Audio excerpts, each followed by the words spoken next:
All right. Hey, everyone. Welcome to this webinar on the fifth house in astrology. So, joining me today, I have a group of patrons of the Astrology Podcast who signed up for the live stream tier through my page on patreon.com. And I'm going to be talking to them about the fifth house and how it's worked out in their birth chart and trying to collect some good examples as I'm currently in the process of researching my big episode on the fifth house that's going to be coming up in the next month or so. So today I'm recording this on Sunday, November 24th, 2024, starting at 12:48 p.m. in Denver, Colorado with Pisces rising. All right, so we have a good group here. Let me make just a few introductory remarks and then we'll get started with the first interview. All right, so here is a diagram that shows the significations of the 12 houses or some of the basic significations. And the fifth house is primarily associated with the topic of children. So it's the third house in a sequence that represents our immediate sort of blood family line, connected to the fourth house, which is parents, the third house, which is siblings and extended relatives.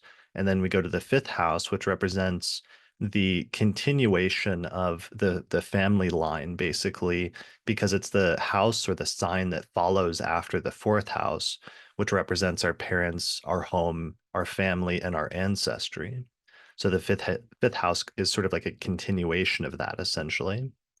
So the fifth house primarily pertains to children, and that's going to be the primary thing that we focus on today when we're talking about the significations of this house, because that's the primary access point for how it's useful in a very literal sense. But also, um, this fifth house in traditional astrology also became associated with like sex and sexuality and procreation, which is like what's necessary in order to make children. But also more broadly, the fifth house became associated with pleasure or things that you do for fun and enjoyment or entertainment, which can also include things like games or fun and games and gaming. And I have some interesting examples I'm going to share in the full fifth house episode of, like, one of my favorite ones is a famous chess master who has the ruler of the ascendant in the fifth house, or another is a famous golfer that has the ruler of the ascendant in the fifth house. So those are people where just something like a game became a major focus of their life or became their life's work. The fifth is also more broadly can be symbolically things that you create in general. So taking that concept of children, which is like a physical thing that you create, the fifth house more broadly can also be other things that you create, as well as the process of creation or creativity in general. So that's not a full breakdown of the fifth house significations, but that'll give you at least some orientation towards the primary meanings of what we're going to be looking for and talking about today, and also showing what happens when that house is connected with other houses in a person's birth chart, especially through the rulers of the houses or through transits or other things like that. All right, so what we're going to do today is I'm going to do little short interviews with different people. Different patrons have submitted brief examples to me in the live chat, and I'm going to go through, we're having them vote on those, and I'm going to go through and pick some of the highest voted ones and then do little mini interviews with each of the people that submitted a good example or story. So the mini interviews sort of range in time frames. I'll try to keep it somewhat concise so that I can go through a lot. But hopefully we can get into some interesting stuff and get to the core of what the fifth house means by talking to real life people. And this, I've been doing this as a complement to my houses series because it helps to balance out that in the primary houses series, I'm primarily focused on celebrity charts and the charts of notable individuals. And that's really good because their lives are so well documented that I can make a statement about their life and you can verify whether that's true or false most of the time through actual like books or biographies and documentation. But obviously, there's a whole other element that's missing that you can only get if you have a direct one-on-one conversation with a person about their chart. And typically, that's something that really comes through, especially in an astrological consultation. So that's part of what I want to recreate a little bit here today. by getting that more personal side of the fifth house as I'm researching this topic. And I think that'll help me get some good ideas as well about avenues to focus on in my research when I'm looking at the notable celebrity charts. All right, so let's jump into it with the first one. The first one that has the most upvotes is a patron named Kristen. So I'm going to promote you to a panelist now, and then we can talk about your chart. Hi there. Hey, thanks for joining me. Of course. Thanks for having me. Yeah. All right. So we already cast your chart. Is your ascendant 23 Virgo rising? That's it. Cool. All right. I will go ahead and share that here on the screen. So here's your chart. For those watching the video version, you have, or listening to the audio version, you have Virgo rising, and you have a night chart with the sun in the fourth house, and you have Mars in the fifth house in whole sign houses. And the ruler of the fifth house is Mars is ruling the third house of siblings, and the fifth house is ruled by Saturn, which is placed in Libra in the second house. So what's your story? Oh gosh. So my story goes that my entire life I just wanted to be a mom. The fifth house has brought me years of struggle, difficulties, pain. Um, but later in life, it did bring me three biological children and a stepson. But the astrology correlates all of it with transits and perfection years and all of that good stuff. So pretty much what happened at the beginning was I was initially married to my now ex-husband. We started to try to conceive in September 2007. I got pregnant for the first time in May 2008, but miscarried in July of 2008. So at that time, and over the next 5 years, up until 2012, I had four more miscarriages, so a total of five in that time frame, and Oh, all a while Saturn was transiting that second house. Uh, wow. Okay. So this was during your Saturn. It was really focused on your Saturn return, which would have been between like especially 2009 and what 2011, 20, 2012. correct. Okay. Yes. So So, that makes sense. So it's like the ruler of your fifth house yeah. is Saturn, and it's a night chart, so it's a little bit more challenging. And sometimes Saturn can indicate delays or difficulties or obstacles in terms of being able to conceive, or sometimes Saturn's function is just to say no to things in a chart, like, no, you can't do this. Um, so that's really what you're encountering, and it was actually activated during your Saturn return at its most intense point. Yeah, it was extremely difficult. So at that time, around October of 2012, at that point, the doctors had informed me that genetically there was nothing wrong with myself or my ex, but because of the condition of my uterus, I would not be able to physically carry a child. I have a set of identical twin sisters that are a little younger than I. And when I let my family know that that was going to be the end result, one of my twin sisters offered to be our gestational carrier around October 2012, which is it's a very extensive process then to kind of go through both legally with the IVF place that we were going through to kind of do all of that. But we got started on that in October of 2012, right as Saturn left my second house and entered the third house, being Scorpio. And then we found out that IVF treatment worked, and she was pregnant on Christmas Eve in 2012. And then she successfully carried my son August of 2013. Wow, that's incredible. So it shifted from like your second house and going through the intensity of your Saturn return, which that was interesting that it was essentially there was a medical issue that was causing you to not be able to. And because Saturn's not just ruling your fifth house, it's also ruling your sixth house. So that's actually also a good demonstration of how we usually talk about Saturn returns, that it activates both of the houses that it rules during the course of the Saturn return. So for you, that was connecting the topic of the fifth house and children, and the sixth house of like a medical issue. and then Saturn departs from there, it goes into your third house, which is the primary place of siblings, which is also where you have the ruler of your ascendant. And your sister is able to do that for you, which is just incredible. And one of the things you pointed out in your write-up is that you have the ruler of the third house of siblings in the fifth house of children. So it literally connected those two topics because your Right. sister was able to do that for you. Yep. It was pretty wild. I mean, obviously, had I known astrology way back then, this would have made a lot more sense to me as I was going through all of this. When But did you learn it? I just started about a year ago. Okay. That's Uh, wild then that you've then discovered all of this in retrospect. well, and really the reason why was like I said, I have two more children biologically, and I was able to carry those. So that's where the story gets a little crazier.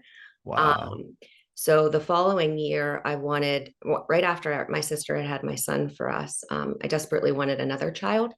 And I went through another 9 months of experimental treatments to try to clear the scarring that I had. And in November of 2014, the doctors called it divine intervention and said they couldn't come up with another reason why, but the scar tissue was gone and I was free to try on our own. So I did and got pregnant with my daughter, had my daughter, and I mean, it was during just a time that I just didn't think that was possible. But then I got divorced from my ex-husband, met my husband now, and with my baby, which introduced me to astrology, which is kind of why I wanted to go that route, was because I got pregnant at 39 during a fourth house perfection year, despite taking cautions to not get pregnant, which is the irony of it all, right? We weren't trying to have children, wasn't looking, we're trying to blend families and got So this pregnant. this was the third pregnancy Yes. or third child. Yeah, the What third one. when was this? So I was 39. I found out I was pregnant in August of 2020 during COVID. So kind of like August 21st or 22nd, I found out I was pregnant with my son. And like I said, we were not trying, we were taking precautions to not get pregnant. Um, and then I had my son in March of 2021 when I was then 40 and in a fifth house. So then yeah, you switched into the fifth house perfection year. That's incredible. Yeah. So that's actually further incredible because I'm just looking at the transits for both your second and your Yeah. third child now. So you realized you're pregnant. You got pregnant in August of 2020. Correct. Okay. So in Saturn's like Saturn, Jupiter, and Pluto, of course, there was that pile up in 2020 in Capricorn. So that's transiting through your fifth house now, which is interesting because that's also your Saturn square. That's the waxing Saturn square and the first hard aspect since your Saturn return. And then you actually gave birth in, did you say March March? 11th. Yeah, March. I March. was 35 weeks, so I had him early, but it was March 11th of 2021. Okay, Yeah. got it. Mhm. Um, Incredible. So, and then that's the fifth house perfection year. Backing up, I was really fascinated by your transits for the like Yeah. miracle birth that you Yeah. mentioned. So when did you say you got pregnant But then? I found out I was pregnant on Valentine's Day. So Valentine's Day of 2015. So I would have conceived, maybe February 1st, something like that of 2015. That you Um, found out on Valentine's Day. Okay. yeah. So 2015. Okay. And then you, what was the one you said it was like November of a So year November around? of 14 is when the divine intervention surgery. Um, they actually called doctors in from Chicago to perform this procedure to try to eliminate the scar tissue. And crazy enough, they went in and saw no scar tissue at all. And literally, they were dumbfounded. Couldn't figure out what happened over the past couple of years that eliminated it all. And that's what they call, and since that point is when I really started to go, something is wild and crazy here. It's something bigger than medical science that I can explain. But they gave me the clear in November. It was like November 16th, 17th of 2014. Okay. I was And really so that because like your solar return that year, so November 16th. Yeah, it's like transiting Saturn was like going over your Uranus, which is usually like something unexpected happens. Saturn is usually blockages, and Uranus is usually like the unexpected removal of things. So it's amazing that you're having that transit of Saturn like to your Uranus at this time, and then you have this unexpected surprise that the doctors tell you that this thing that was blocking you from having children to such extent previously was suddenly not present at that point. yeah, I mean, the end goal, I was prepared. I told them to be aggressive and to try to cut out as much of the scar tissue as possible. And if that meant that I had to have a hysterectomy, then do it. I mean, what was the point anyway, if it wasn't going to fully function to the point that I wanted it to? But when I Mhm. woke up and they told me that news, it was just mind blowing. Um, and so, yeah. And then at that point, we didn't need any IVF, like just try on your own, like a lot of people are able to, and we did, and then found out we were pregnant in February. Yeah. Got it. Okay. And then when did you have that child? I had her on October 23rd, 2015. I will say though, that year was probably the most shocking and exciting year of my life, but I also lost my father around 8 months pregnant, so 2 months prior to. Um, Mm. which was extremely difficult. So it was one of those years of, I think I was in an 11th house perfection year. But I lost him August 15th of 2015. And then I had her October 23rd of 2015. Okay, yeah. But it's like Saturn was just getting, it was just about to go into your fourth house of parents, and it was already within 3 degrees of conjoining your sun at 0 degrees of Sagittarius. So that makes sense in terms of that transit being difficult and coinciding with the loss of your father, or that being part of it at least. Yep. And then I had her October 23rd, 2015. And I think her and I think she's 21 Virgo ascendant. We're extremely close with our ascendants. Oh, wow. That's cool. Yeah, I always love when that happens with family members with repeated ascendants. Yeah, I mean, my twin sisters have Virgo ascendants as well. It's pretty crazy. Wow. Yeah, I've seen that a lot.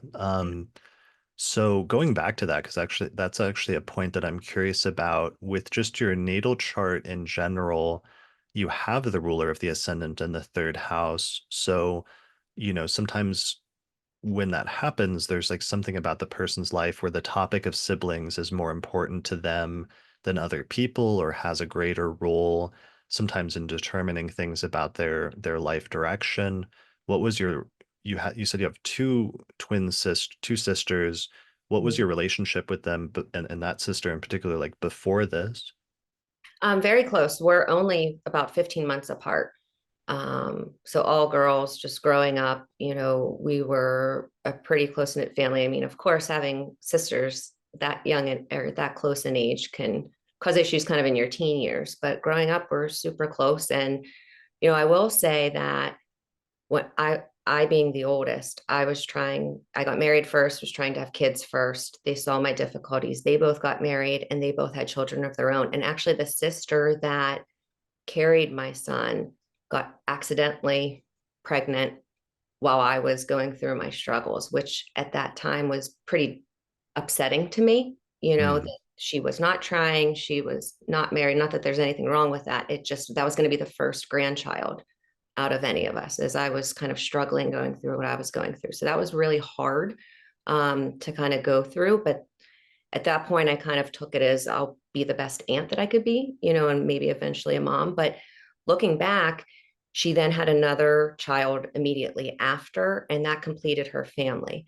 So it's kind of crazy to think that, you know, it almost was supposed to play out that way, that she was supposed to have her kids first to be able to allow me to, to give me the gift of being a mom.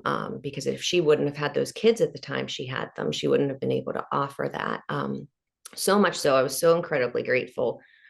Just a side note, back in the day in 2013, the Today Show had like the Kathy Lee and Hoda show, part of the Today Show, and they Mm. were running a Mother's Day contest for the most deserving Mother's Day contest. And I saw it and I started crying and I wrote an essay in. And I think out of like 5,000 people that wrote in, they chose our essay and had us on the show to tell our story, Oh, wow. just with how incredible it was. And it's just definitely something that I never expected, and forever in debt to her for allowing that to happen.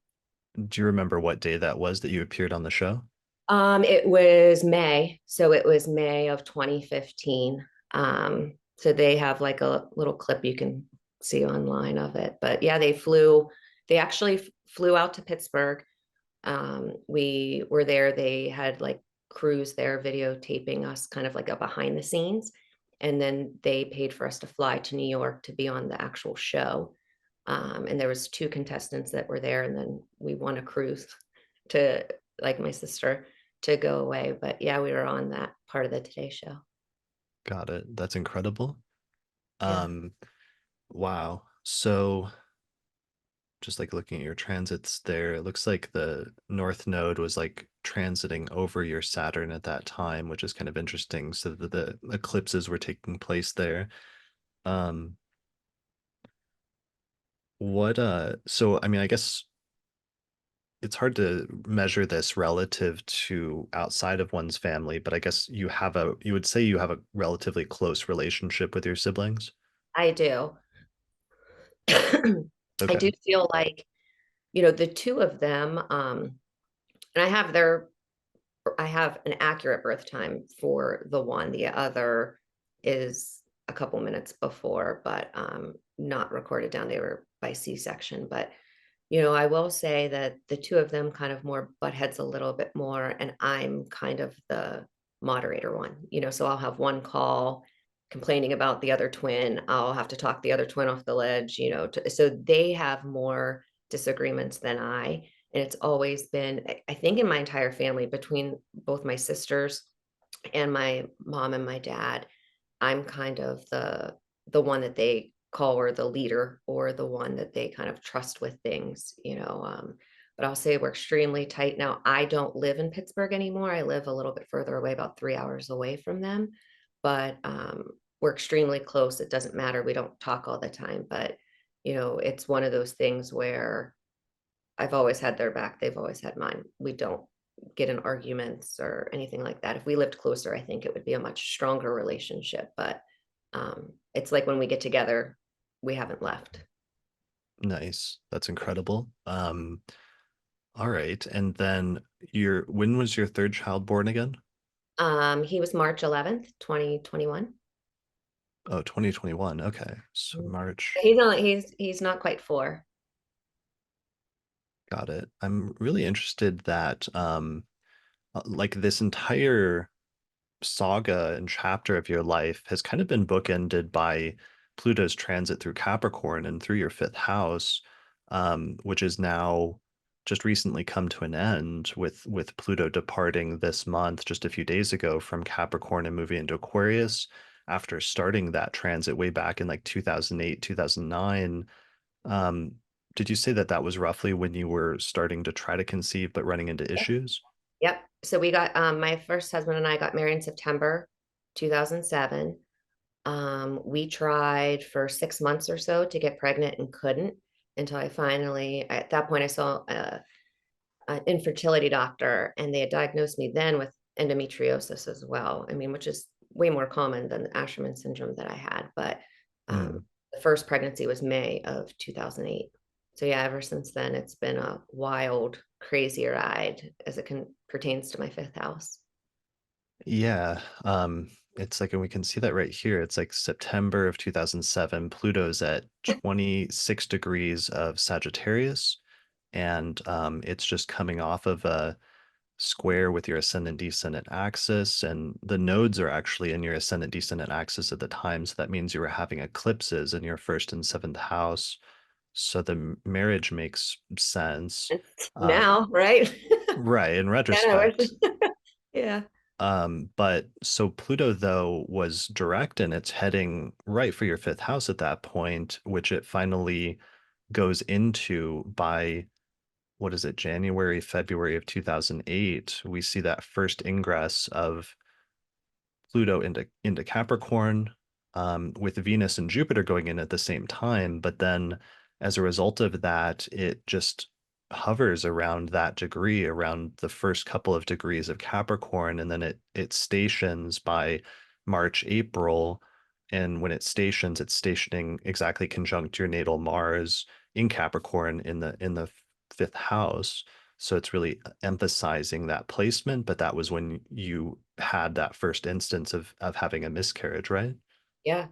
I mean, I felt like it was there forever. I will tell you, the focus of my life ever since that marriage has been my children, has been just, I mean, I had an unwavering, people would ask, over all of those years, like, well, how are you still going through this? Just mentally, emotionally, physically, all of the surgeries, procedures, losses, whatnot. And I just wouldn't have stopped. I mean, it was some type of passion that just was forcing me to go through, and not having children was not an option. It was just how. So whether, and if my sister wouldn't have asked, I mean, I would have gone the adoption route.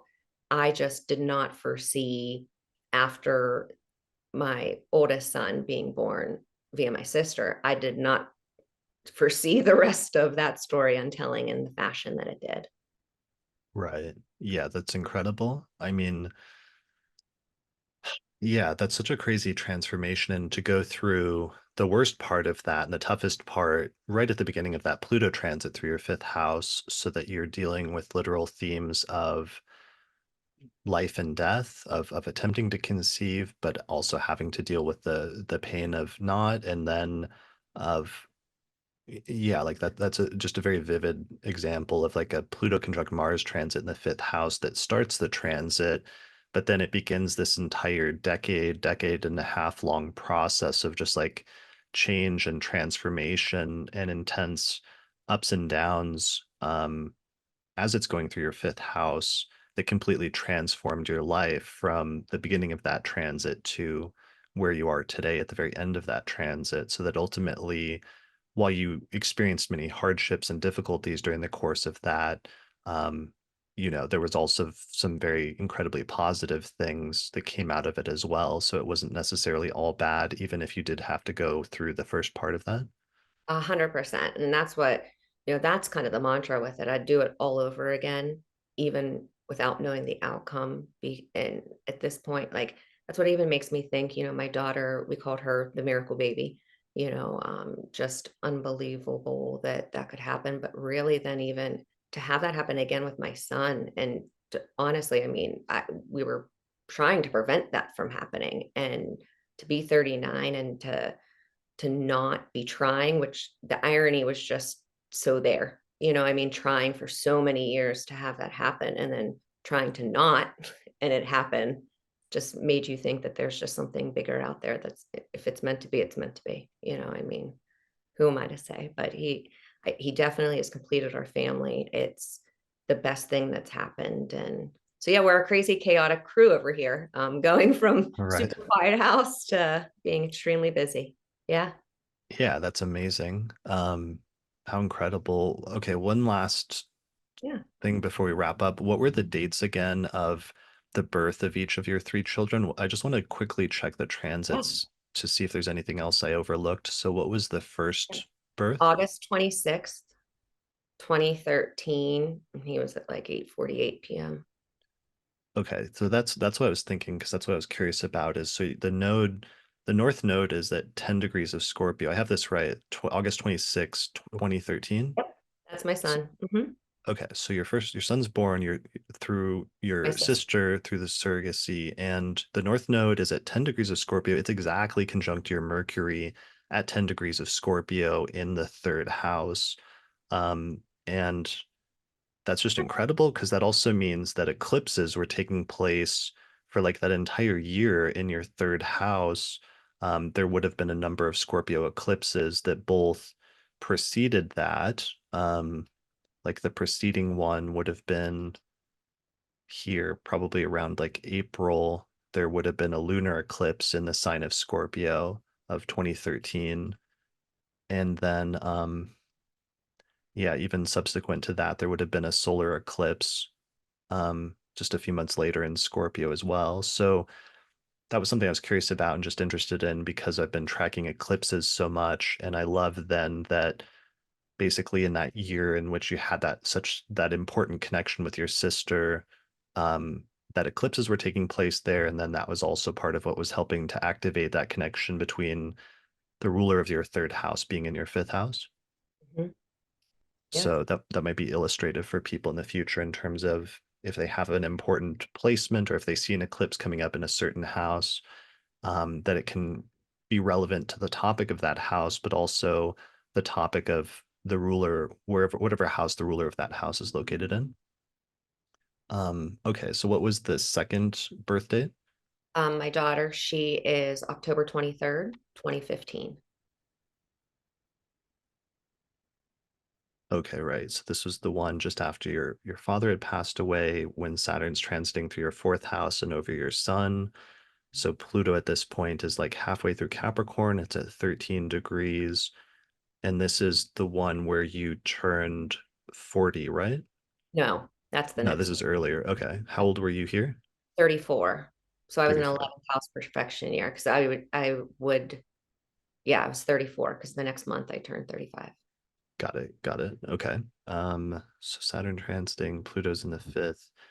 The nodes are switching from the second house. You might have had an eclipse because the node's just a little bit off of Saturn. So that means you're having eclipses on your Saturn in the months preceding that and probably around that time.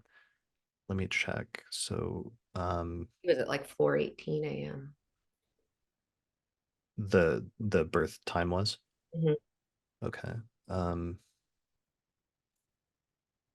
Here it is. Actually, no, that's not close enough. Oh, it was this one. There would have been, so there's a lunar eclipse in September of 2015 in Aries. I don't know if that's close enough. There might have been a solar eclipse there in Virgo or in Libra at that time. So that's kind of curious if it was activating the ruler and that's what that was about. All right, and what was the third birth date again?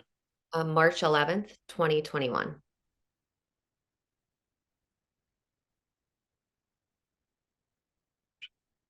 One. Okay. And I was in the So fifth house year this year. so this was the fifth house year. This is the very tail end of your Pluto transit, which is interesting because then also like Pluto, it's your Pluto square Pluto with your natal Pluto Venus conjunction in late Libra. Um, what else is going on here? Yeah, and Saturn has just finished up its transit through your fifth house, and now it's in your sixth house. Um, and where the eclipses are in your fourth and your 10th. Interesting. Okay. And then yeah, this was the last. So now that Pluto's like departed from Capricorn and from your fifth house, do you have any other intentions of having more children, or where are you at this point? No, No? no, Okay.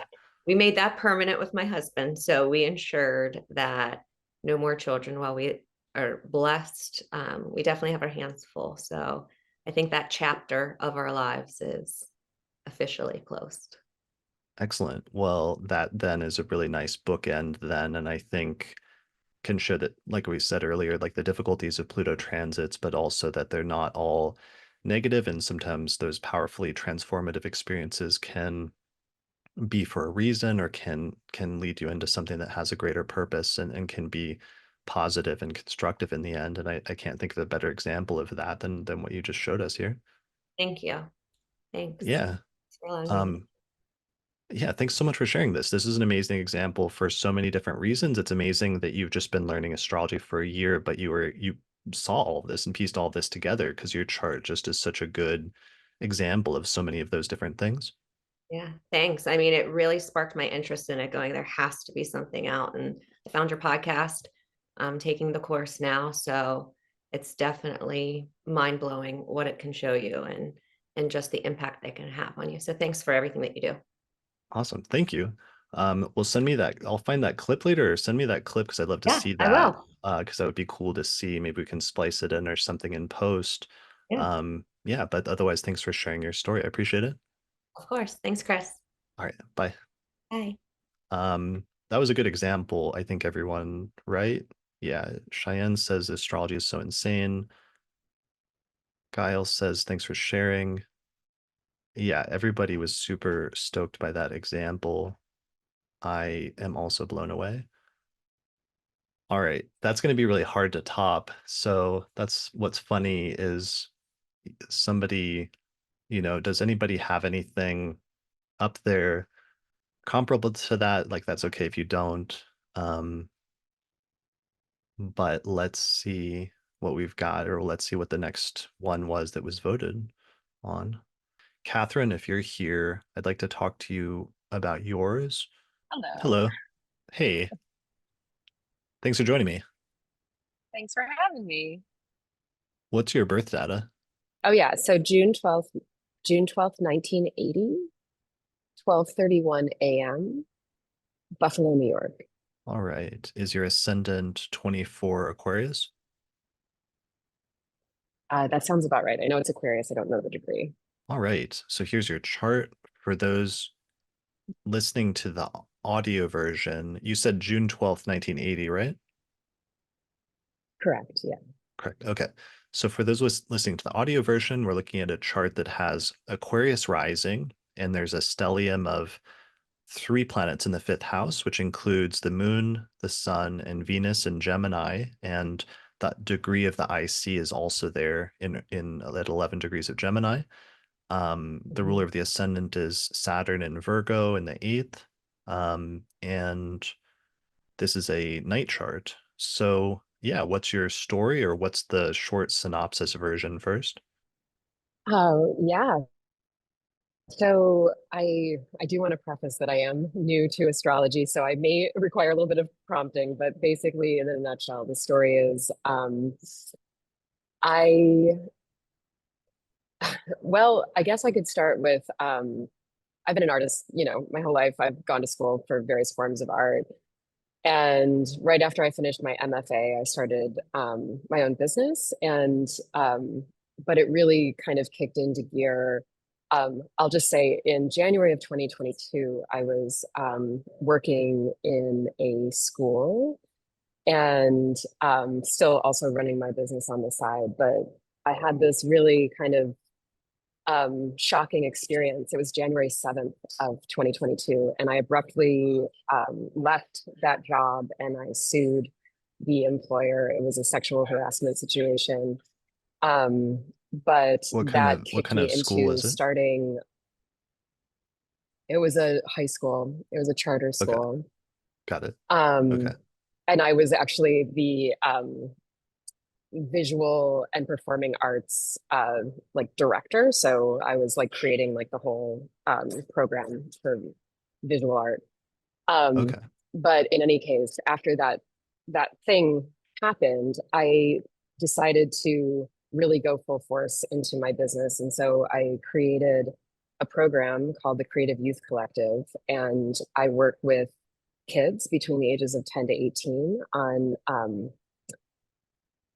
from idea generation through publishing. And so I've published now 16 books written by kids, or most of them are creative writers, but some of them are photographers as well. And I work really intensely with them one to one. But then we also create opportunities for them to connect as a collective. And then the other piece is I've had a lifelong relationship with my husband. I actually met him when I was 10, which is crazy, but we've been collaborating our whole lives. And we have two musical projects together. But in any case, I just found that his moon is actually conjunct my sun in Gemini in the fifth as well. Um, Nice. so that's the nutshell. I'm sure there's more there, but in any case, that's what I know right now. Yeah, that's incredible. So Yeah, so the primary thing is that you publish creative writing and photography books by children, and you've published 16 of these already, which is pretty, that's a lot. I mean, how did you, so, and then there was also already a prior thing of starting to work with children in high school, essentially, or adolescence. Was that a theme that came up prior to that time, or how did you get on the track that eventually led to that? Was there any like foreshadowing of that earlier in your life, or any desire to work with kids, or how did that happen? Yeah, I mean, actually, it does track onto Pluto entering Capricorn in 2008. I moved from Amsterdam to San Francisco in August of 2008. And around, I would say, I was trying to just kind of like find my way. When I was living in Amsterdam, I was working at a gallery. I wasn't working with kids, but I was working in art. And when I moved to San Francisco, I found a program called First Exposures. And so I started mentoring one to one in the darkroom in the context of this program. So it was a photography mentorship program. And that completely changed my life. And I completely fell in love with the program. I started teaching for the program um, in 2010, and then ended up leaving in 2012 to move back to Berlin. When I came back, um, I was still teaching, but I was actually teaching at the college level. But then, yeah, when I graduated from my MFA in 2016, I really just like went full force into working with kids. I do a lot of work one to one. I have like throughout my life, but yeah, um, What on and was off your with different jobs, like MFA? in schools. Interdisciplinary studio practice. Okay, so So yeah. Mhm, mhm. maybe that's actually the question I should have asked, which is, it seems like creativity, or that drive for like creativity and focus on like art is something that goes back much further, and that's one of your like core impulses. Where does that come in, or how long has that been a theme for you in your life? Oh God, my whole life, honestly. Like I changed schools in high school because I couldn't take photography at the original school I was at. I was very, very drawn to photography specifically.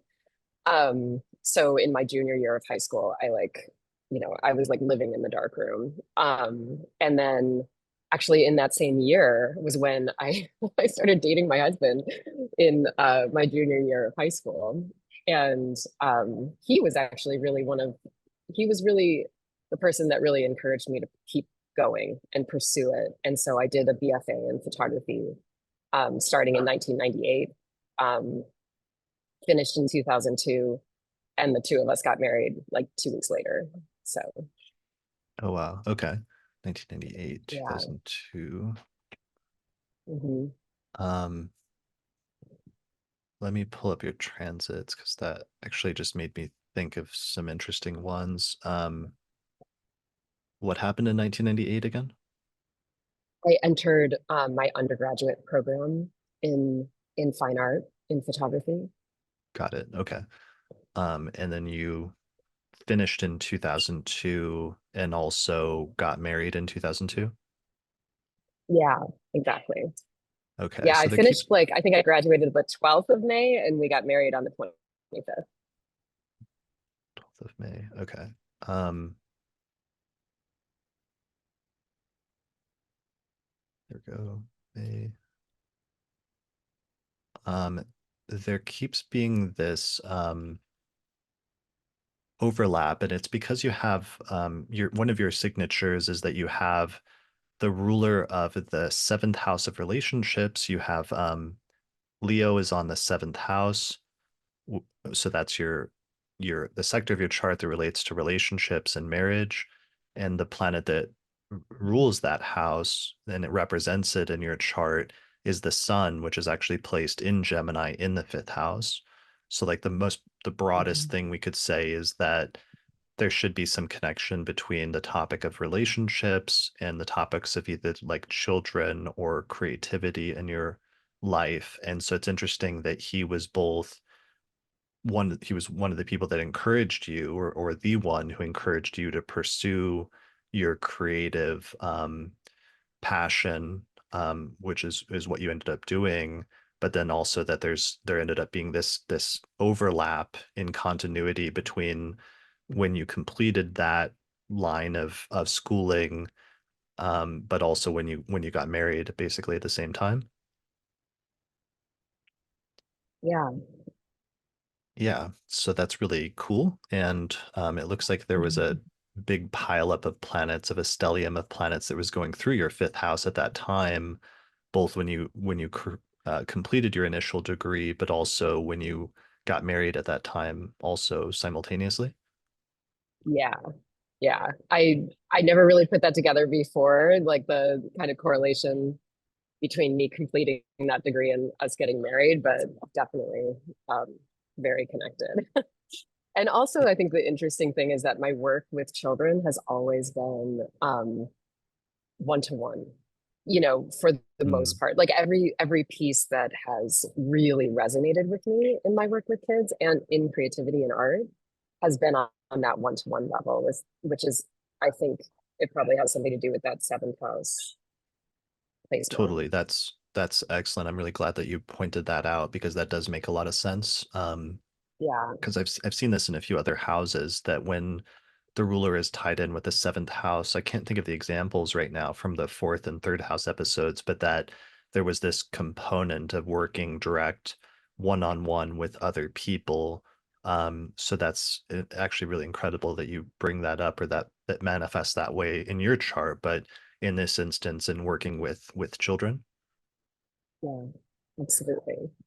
One of the things that's also cool about that, and I'm glad that we did your example, is just it brings up a point that the fifth house is not always a person's own biological children, but sometimes when a person has placements in the fifth house, it means the topic of children is important to them in some broader sense.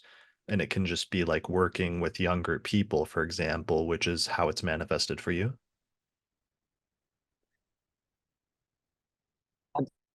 Absolutely. Yeah. Yeah. I never had like a huge draw to have my own kid. And so, but I've always been drawn to working with kids. And I feel like I just have a really natural relationship with young people. Like we connect really easily. And um, I approach our relationships on a really like kind of like a horizontal playing field. Like it's not like a teacher student relationship. It's really more of like a facilitator of helping them to really realize their own ideas. Like I don't have like a curriculum that I bring to the kids in my program.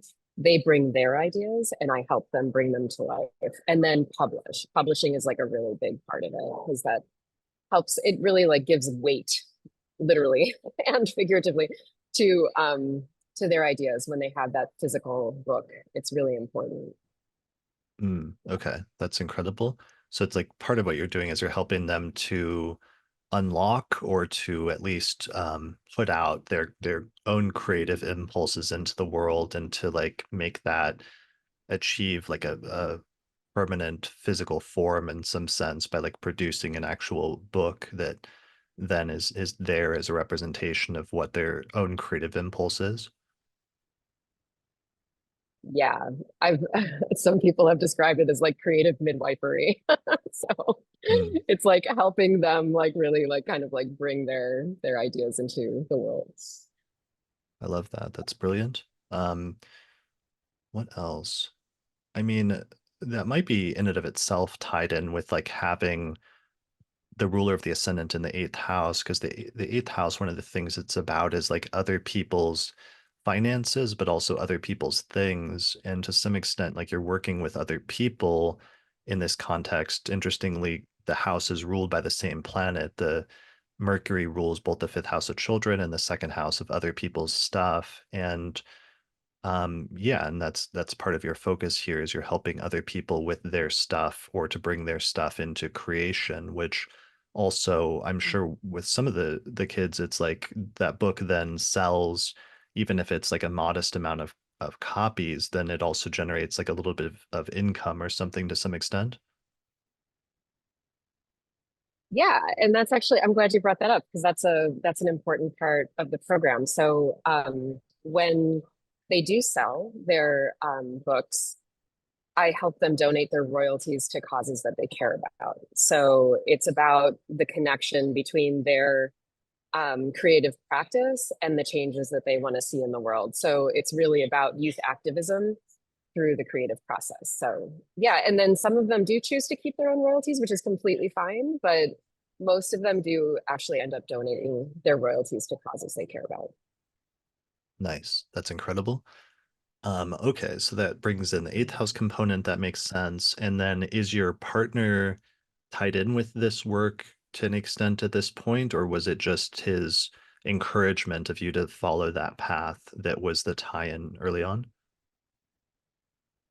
He has, I mean, he's like been with me every step of the way in terms of like talking it through and developing this business, but he actually is on the cusp of joining me next year. So we're like actually like paving his path into this business right now, where he's not going to be, he doesn't work with children the way that I do, but he works with adults and more like college age individuals. So we're actually Hmm. like creating his pathway in there right now. But he's been like a huge support and like behind the scenes like the whole time. Nice. Okay. So that brings in that component again, both in terms of the eighth house as well as the ruler of the seventh and the fifth. Um, Yeah. Earlier this year, I noticed that you have Venus retrograde and it's applying to a conjunction with the sun in Gemini. So that means you're essentially born at the Sun Venus cazimi in Gemini in June of 1980. And since you have a night chart, Venus is the most positive planet in your chart. So that makes sense. Some of the most positive things in your life are going to happen in the context of the fifth house, where both working with children is something that goes well with you for you and that you enjoy, and then also you're essentially doing good things for the topic of children at the same time. One of the things I was curious about in terms of timing is we just had that Kazemi repeats every 8 years. And I guess we didn't have an exact repetition, but we had a like a half 4 year repetition back in June when we had that last Sun Venus Kazemi in Gemini. And I was just curious what you were doing around that time, or if there was any important turning points with respect to some of this work with children that happened recently.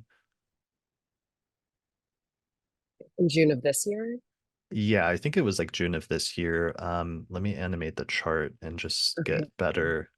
a better idea of the timing. And I don't know how relevant that is because it was just a direct conjunction rather than a It's retrograde one, which would have, actually super relevant. okay. So here's the date. It looks like it was around June 3rd, give or take. There was a Sun Venus cazimi at like 13, 14 degrees of Gemini. Yeah. So what was really wild was on May 25th of this year, and I remember because it was our anniversary, a parent in my program shared a kind of a testimonial about my work with like an entire like a school parent board kind of thing. Hmm. And it just caused this like explosion of interest. And it's all word of mouth. Like my program is really small and like I don't market or anything. Like it's just like, people just talk about it and that's how it gets shared. But in any case, this woman shared my work and it just created this like massive amount of interest. And so in June of this year, like I was just doing a ton of interviews and like because I interview all parents and kids coming in and like I just got a lot of new kids in the collective at that time. Nice. That's incredible. Okay. That's brilliant. It's Yeah. also interesting. This might be relevant, but it was one question, one thing I was not clear about, and then I'm actually still trying to delineate, but having the degree of the IC there at 11 degrees of Gemini is supposed to like import fourth house significations of like parents, family, home and living situation into the fifth house. And as I've been preparing the fifth house episode, I've been struggling to delineate how that exactly will work out for people in terms of that overlap. But that's interesting if in that instance it was like a parent of one of the children that you work with sharing a positive review, which then generated more interest and caused even more children to like sign up for your program. That might have been part of Yeah, what we're seeing there with the degree of the IC in the fifth, that it wasn't like your parents, but it was the topic of other people's parents, overlapping with the topic of children. definitely. And one other thing that I could add to that, that's not necessarily about this year, but in that experience in 2022, it kind of catalyzed me creating this specific program having to do with publishing and like the collective and all of that. It transitioned me into working from home and Okay. working remotely. And for the most part, we do like some in-person events, but in any case, most of the work I do from home. And that has been an incredibly positive shift for me. Like there is something that is very supportive for me in being in my own space when I do this work. Because I used to work in person at other people's houses, and that was not nearly as supportive for me. Okay, so you work from home with children doing creative projects, and you have this stellium of Yes. three planets in the fifth house on the degree of the IC in the fifth house. I cannot think of a more literal manifestation of that. That's amazing. It's kind of crazy. I never quite understood why that was so important to me. Like working from home, just is like it's a game changer. Like I need that kind of location independence. That's amazing. All right, and that kind of ties in the final point, which is just that the ruler of your fifth house is Mercury, um, which is in the sixth house of work. So it's like the ruler of your fifth house of children is in the sixth house of work, and that's literally your job, is like you work with children. And yeah, that ties together things. And And them communicating too. right, like talking with them and communicating about those creative projects. That's a good point. Mhm. Nice. Okay. Well, that's really interesting about the Venus cazimi. I bet because you're born so close to a Venus cazimi with Venus retrograde, that especially those conjunctions in Gemini are super important to you. It sounds like this one was, and then I bet if you took that back, there would be other ones, like especially the 8-year repetitions. So one of those, for example, would have been in like June-ish of 2020, and that would have been an actual retrograde conjunction of Venus at like 13-ish degrees of Gemini. Do you happen to remember like what was going on for you in terms of stuff at that time period? Yeah, I won the lawsuit with my former employer, and um, my husband and I actually created our second band at that time, and it was really difficult after that whole experience early that year for me to sing. I don't know why. Like I couldn't approach a microphone. And at that time, I actually did. And we began recording our first album with that second project. That project is just the two of us. So yeah, Nice. That's really cool. yeah, And yeah, and I'm sorry. So, and you also won the lawsuit around that time. I think that, I mean, that's yeah. incredible and that's positive. I guess that also ties in just having the ruler of the fifth and the sixth place of work and having to deal with that at some point. Um, that there was a connection between those two things where there shouldn't have been. Yeah, but that's great that you won the lawsuit during that time in which that was activated as well. I'm actually incorrect. 2020, it was not, that was not the lawsuit. So 2020 was actually, that's correct about the band, but the lawsuit thing, that was actually 2 years later. So that was 2022. Got it. Sorry Okay. about that. That's all right.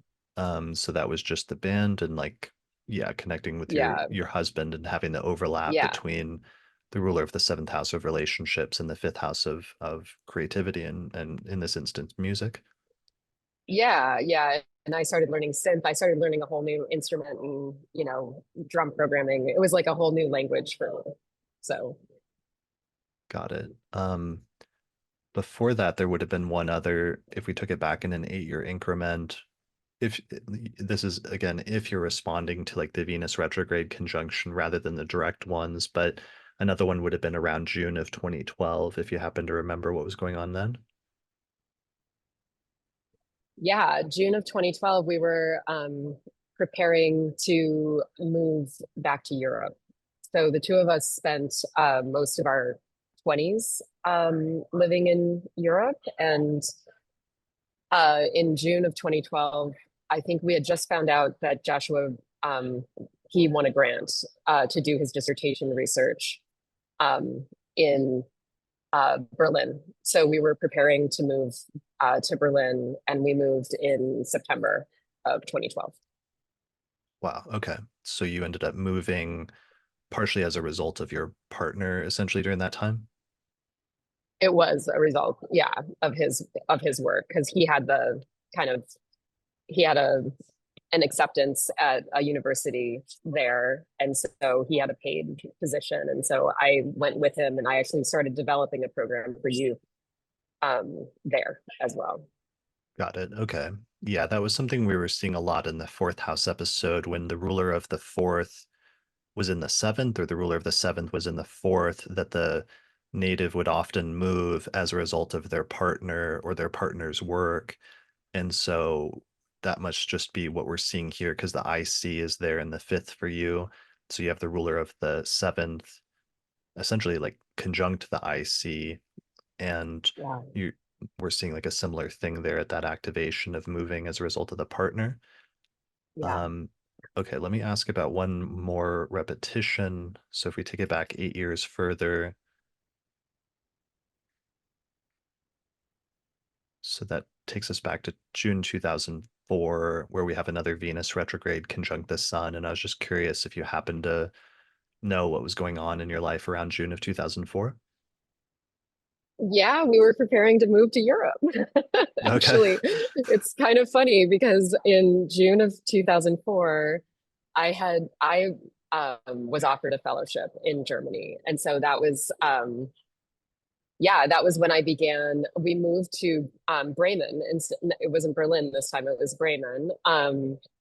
And I was about to begin my first master's in the theory and history of contemporary art in August of 2004.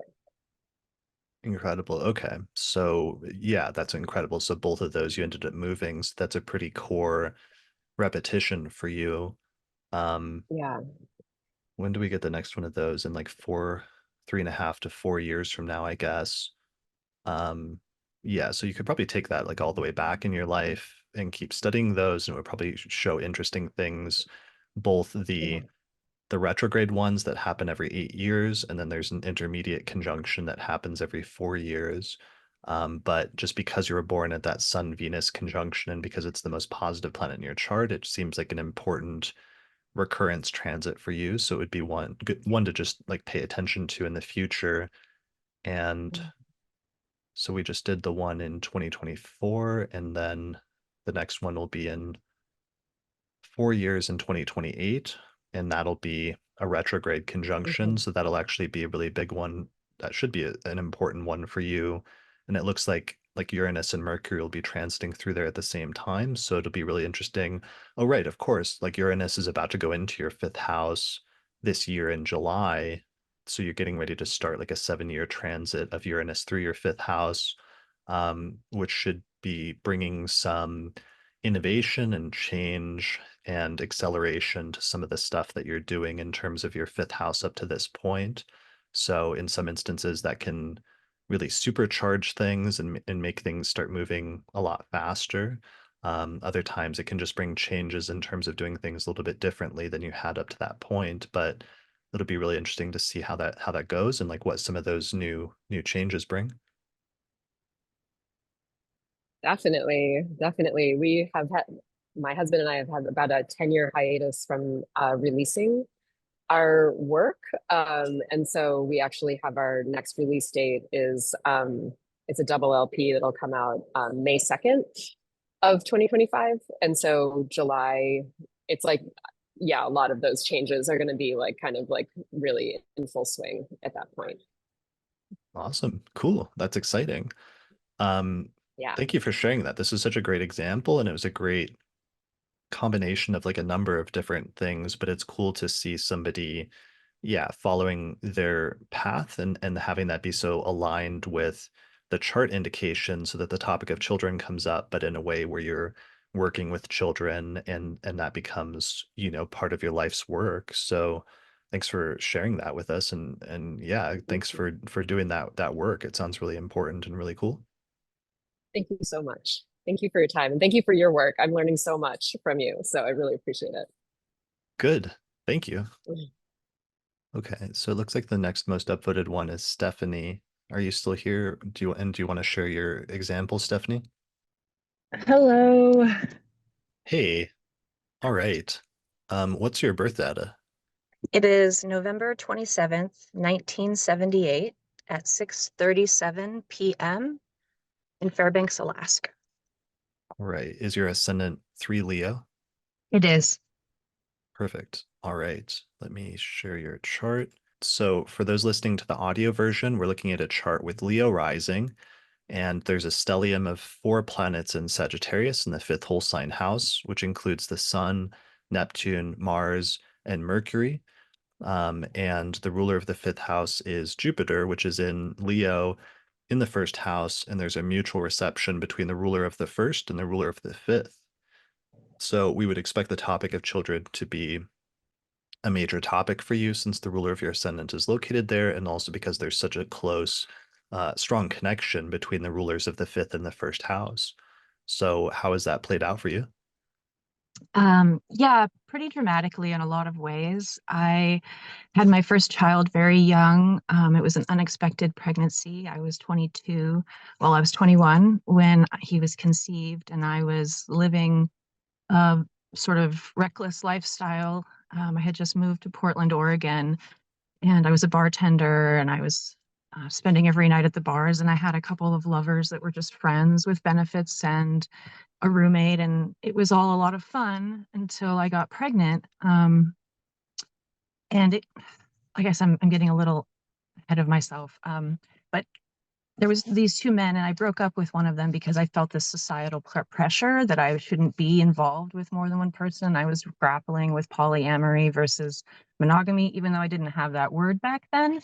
Mhm. And so I broke up with the Gemini. He was a Gemini with the Cancer moon, and I stayed with the Pisces, who had a Gemini moon, and found out I was pregnant after the breakup. And in my youthful innocence and crunching the numbers, I just thought there was no possible way that Joshua could be the father.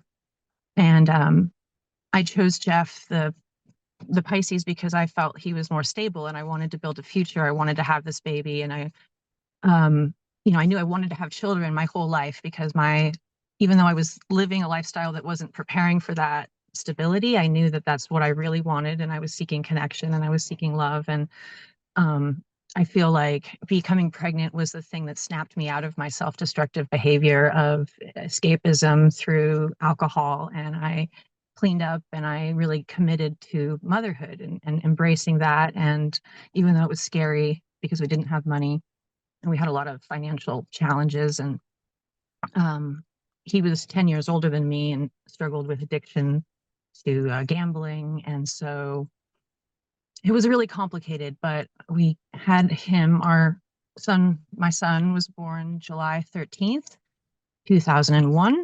And there was some pretty dramatic transits at that time. What was the date again? July 13th, 2001. Yes. Oh my gosh. Let me grab his birth time because I'm totally blanking and I have it right No, here.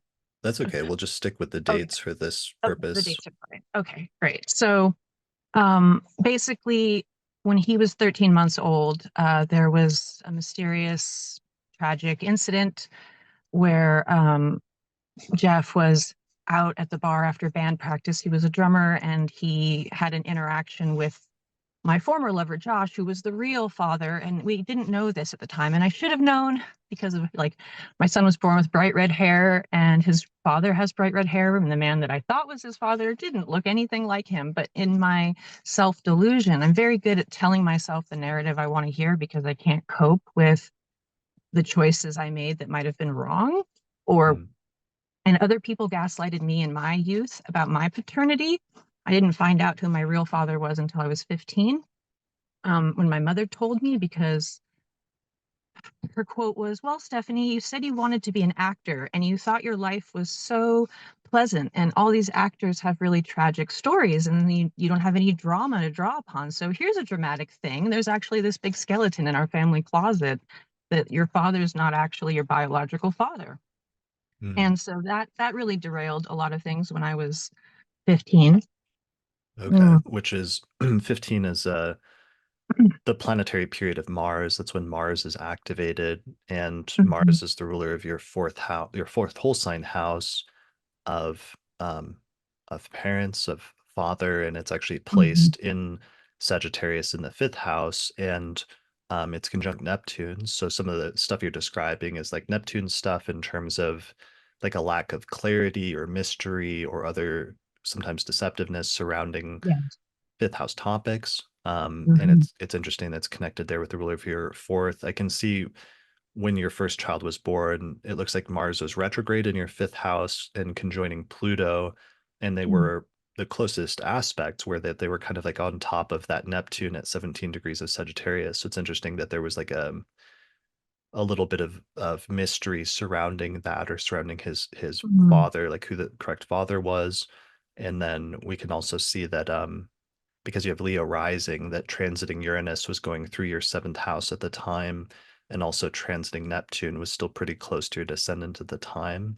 So that can bring in some ambiguity and stuff as well. Yeah, and my son's Venus, as a side note, is at the same degree as his father's sun, his biological father's sun sign, and his the father I thought was his father who died, his moon sign is the same degree as the Venus. So these two fathers have the same degree of Gemini placements, one the sun, the other the moon. And then the sun here from my son's sun in Cancer is directly on my black moon Lilith. And my part of spirit is up there at the beginning of Cancer. Okay, nice. Yeah. So back to that, you just mentioned an important detail I don't think we got into yet. You said something happened at a show between the Yeah. biological father and the guy that you were with at the time. Correct. So Jeff, who ended up dying that night, was at the bar where I met him, hanging out, having a great time. I learned about the events at the bar because my son's biological father, Joshua, visited me 2 weeks after Jeff died to tell me, "I'm so sorry I was there with him that night. He was in a really good mood and he left and he rode a bicycle." I'll just tell you how he died. He was bicycling home and he was found on the sidewalk with a terrible head injury that the police interpreted as him being drunk and falling off the bike and hitting his head. But the doctor said it doesn't line up because he has no other scrapes or bruises on his body to indicate a fall. It looks like someone hit him in the back of the head with something. And he was not tangled up in the bike. He was laying next to it. So I suspect someone confronted him while he was bicycling home and they had an altercation, and he was either pushed down to the sidewalk or hit in the back of the head as he was walking away. I had so much trauma at the time of this that when the cops asked me if there was anyone who would have wanted to hurt him, I said, no, everyone loved him, which was true. But at the time, I didn't know he had $30,000 of gambling debt to loan sharks at the casino. He had hidden that from me, and I only found out 20 years later when I was asking band members that he was friends with that he had confessed to them. But I ran away from the whole situation after he died, and I lost touch with a lot of people. And it all came back in 2018, right around my 40th birthday. I started going back into the past and trying to answer these nagging questions that I had about his death.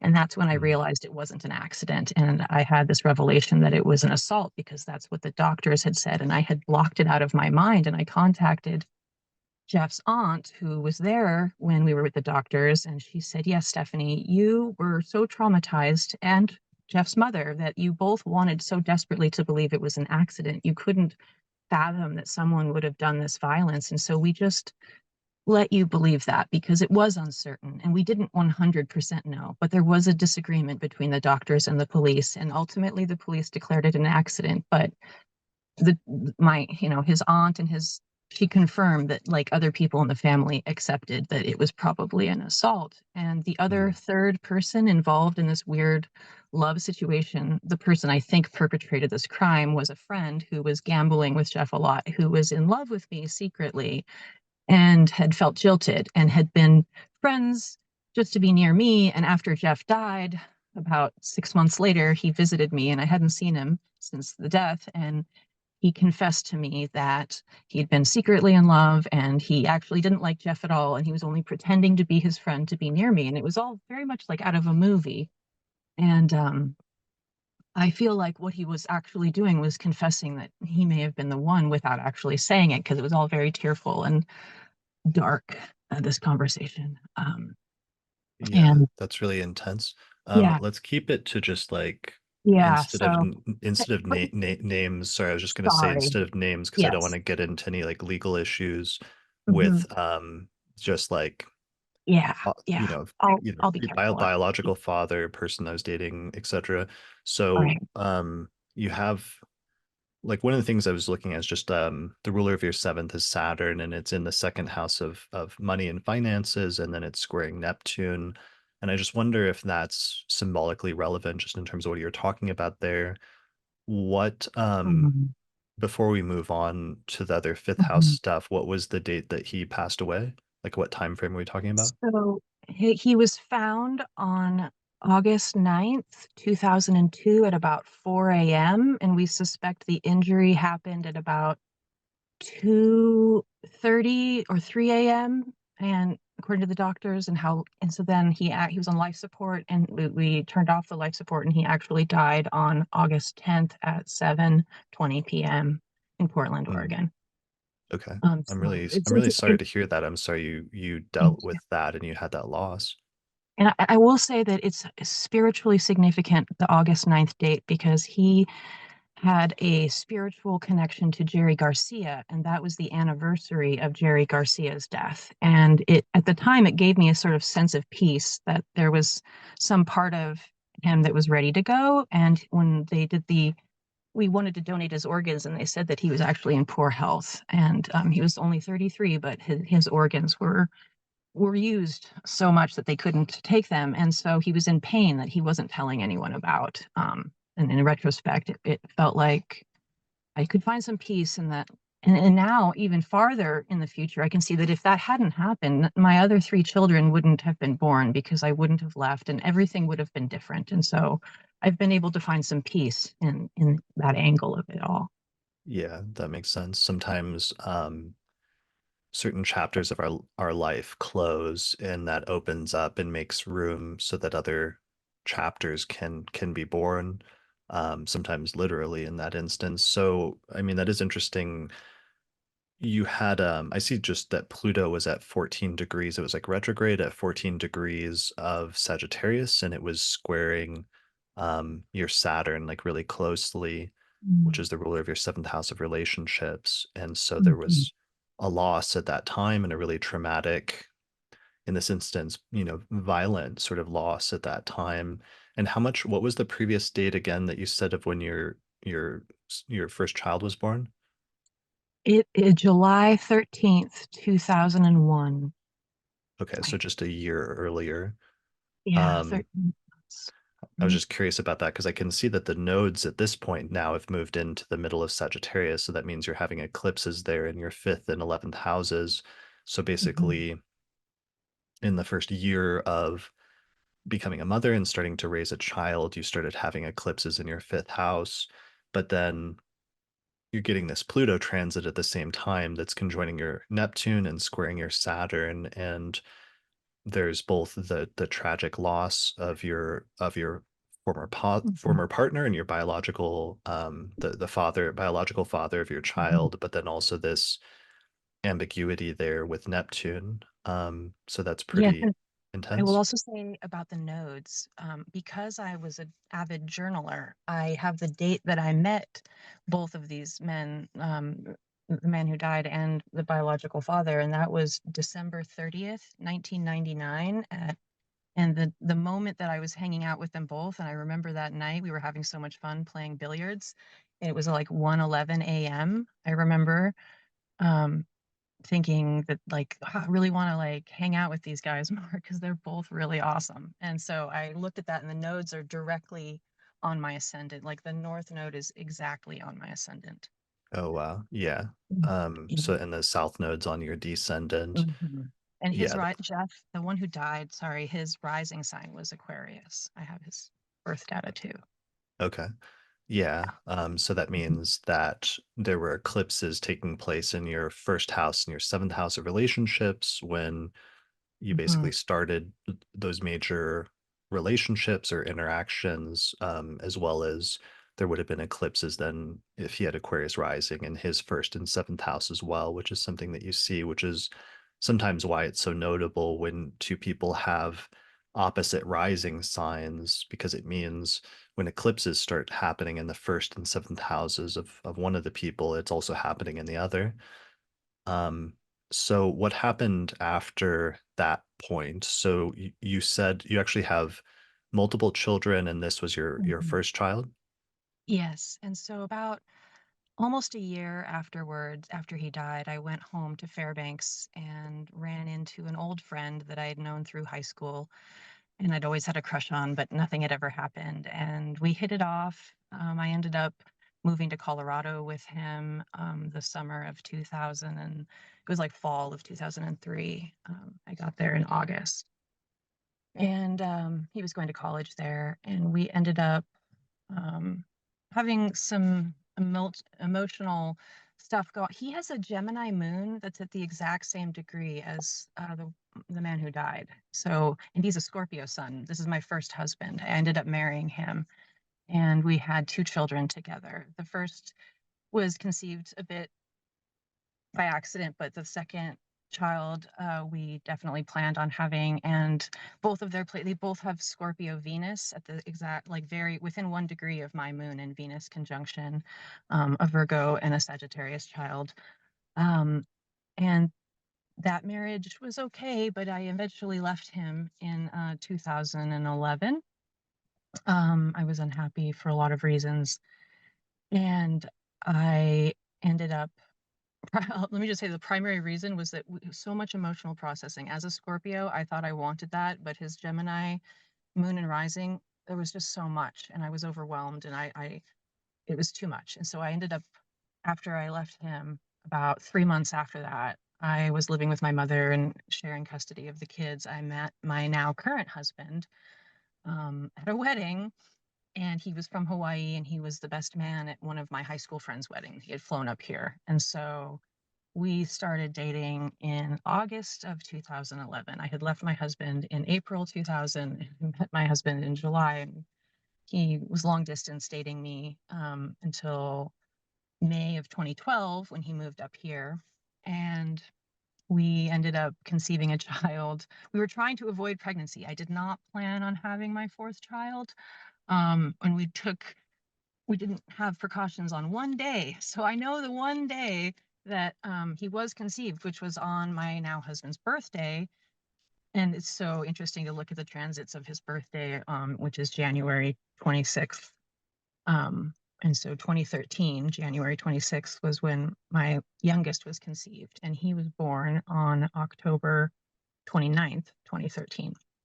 Um, and so then it was so joyful because one of my greatest pains was having to share custody of my kids. And it took me 3 years to decide that I wanted out of my first marriage. And a lot of it was because I didn't want to only see my kids 50% of the time.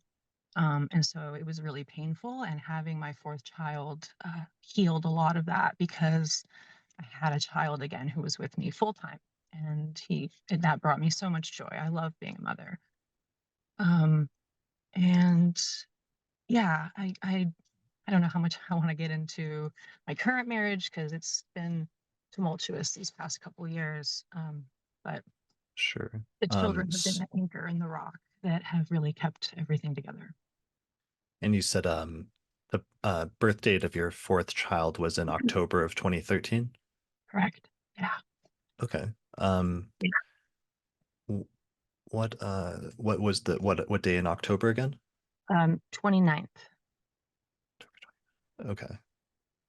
Okay, so Venus was like transiting through there, conjoining Mhm, your Mercury in the fifth house. That's interesting. So mhm. Pluto had moved out of your fifth at this point, but your second and third children were like the tail end of your Pluto transit through your fifth house. And you said that, Yeah, I can give you the quick dates. So my second child is September 19th, 2005, and my third child is December 13th. Or did I say September 9th? So sorry, I'm getting the numbers. September 19th is my second child. December 13th, 2007 is my third child. okay, got it. So that was your Yeah. Saturn return. Mhm. And that was the like second half of Pluto transiting through your fifth house, and you were still together, but And was I was this unhappy. Yes, and we planned, I wanted to have another baby. And I think in part because I was really hoping I wanted to have two children that were close together in age because my first and my second were separated by more years that I just wanted a big family. So, but it wasn't enough to heal a lot of the stuff going on in my relationship. And I just felt like I didn't want to have two parents that were just together for the kids, but unhappy with each other because my grandparents stayed married even though they were unhappy. And even though it gave us a stable grandparents' home and I loved hanging out with them, as an adult, I learned that they weren't happy. So I left at that time. And I have been grappling with whether or not to leave because there have been some pretty painful things happening the last couple of years, revelations about my current marriage. And so I'm grappling with issues again. It's very fresh right now, but we're staying together because we're good friends. My husband and I were able to make it work, and it's definitely the best relationship I've ever been in because we're able to not fight. My first husband and I, we would have terrible arguments, and one of the things I love about my current husband, he's so he's so able to not let his emotions overwhelm him, and if he gets overwhelmed, he knows to just take a break instead of saying regretful things. And one of my things is I try never to fight in a way that I say things I later regret and call names. I don't do that. And so I really appreciate that. It's just again, we're coming back to this theme of monogamy versus polyamory or ethical non-monogamy. That's like a continual theme throughout my life as to what am I? Am I meant for monogamy or am I capable of loving more than one person? Is this just who I am? And I don't know those answers entirely yet as to how I should proceed. So yeah. sure? So that's something maybe then could be partially like a fifth house topic in terms of Yeah. that. Um, Mhm. and some of those questions or some of that ambiguity in and of itself. When it comes to the topic of children, with the ruler of the ascendant in the fifth house, as we've seen in like earlier in the houses series, whatever house the ruler of the ascendant is located in, it often indicates that that becomes a major defining topic in the person's life and something that will set their life's course in different ways. Do you feel like having Um, children, has this been a major mm, topic in your life, or to what extent Absolutely. do you feel Yes. like that? So I always wanted to be a famous actor. As a child, I wanted to be influencing people through art to where they had cathartic emotional experiences because I found viewing film to be so moving and I would reflect on my life. And from a young age, I realized the power of performance to give people transformative, emotional, revelatory experiences. And I was always at the same time afraid of fame because I know that once you open that box, you can't stuff it back in. And so I've also avoided it. And the children basically kept me from moving to LA and actually pursuing the dream that I'd had since childhood. And in some ways it was good, because I think that if I had done that when I was younger, I would have been in a lot of trouble, and I probably would have crashed and burned. And I'm not famous now, but I do work in film and theater at the university level, and I love it so much. I love mentoring. And because I had kids, it made me take this slower plodding course towards my career. And I got my degree, my bachelor's degree, finally after 13 years, just last year. I graduated, so I'm really proud of In that. in I have Phil a bachelor's, yeah, in film. So technically, my degree is performance art, theater, acting, focus with a double major. I also do ceramics, so fine arts with a ceramics focus, and then a minor in film. That's So, incredible. That's really cool that that aspect of your fifth house that's there that you've always had and that may have gotten delayed or sidetracked to a certain extent by the other fifth house topics of having children, that that's still come full circle in some way, in that's something that you've been able to produce and yeah. pursue and manifest to some extent later on in life. Yeah, and the financial benefits, back to that Saturn issue, are slow to arrive. It's not until I was, after I'd had my last child, and at the time when I had him, I was still a student and I wasn't employed at the university, and I actually got employment there as the manager of the costume shop.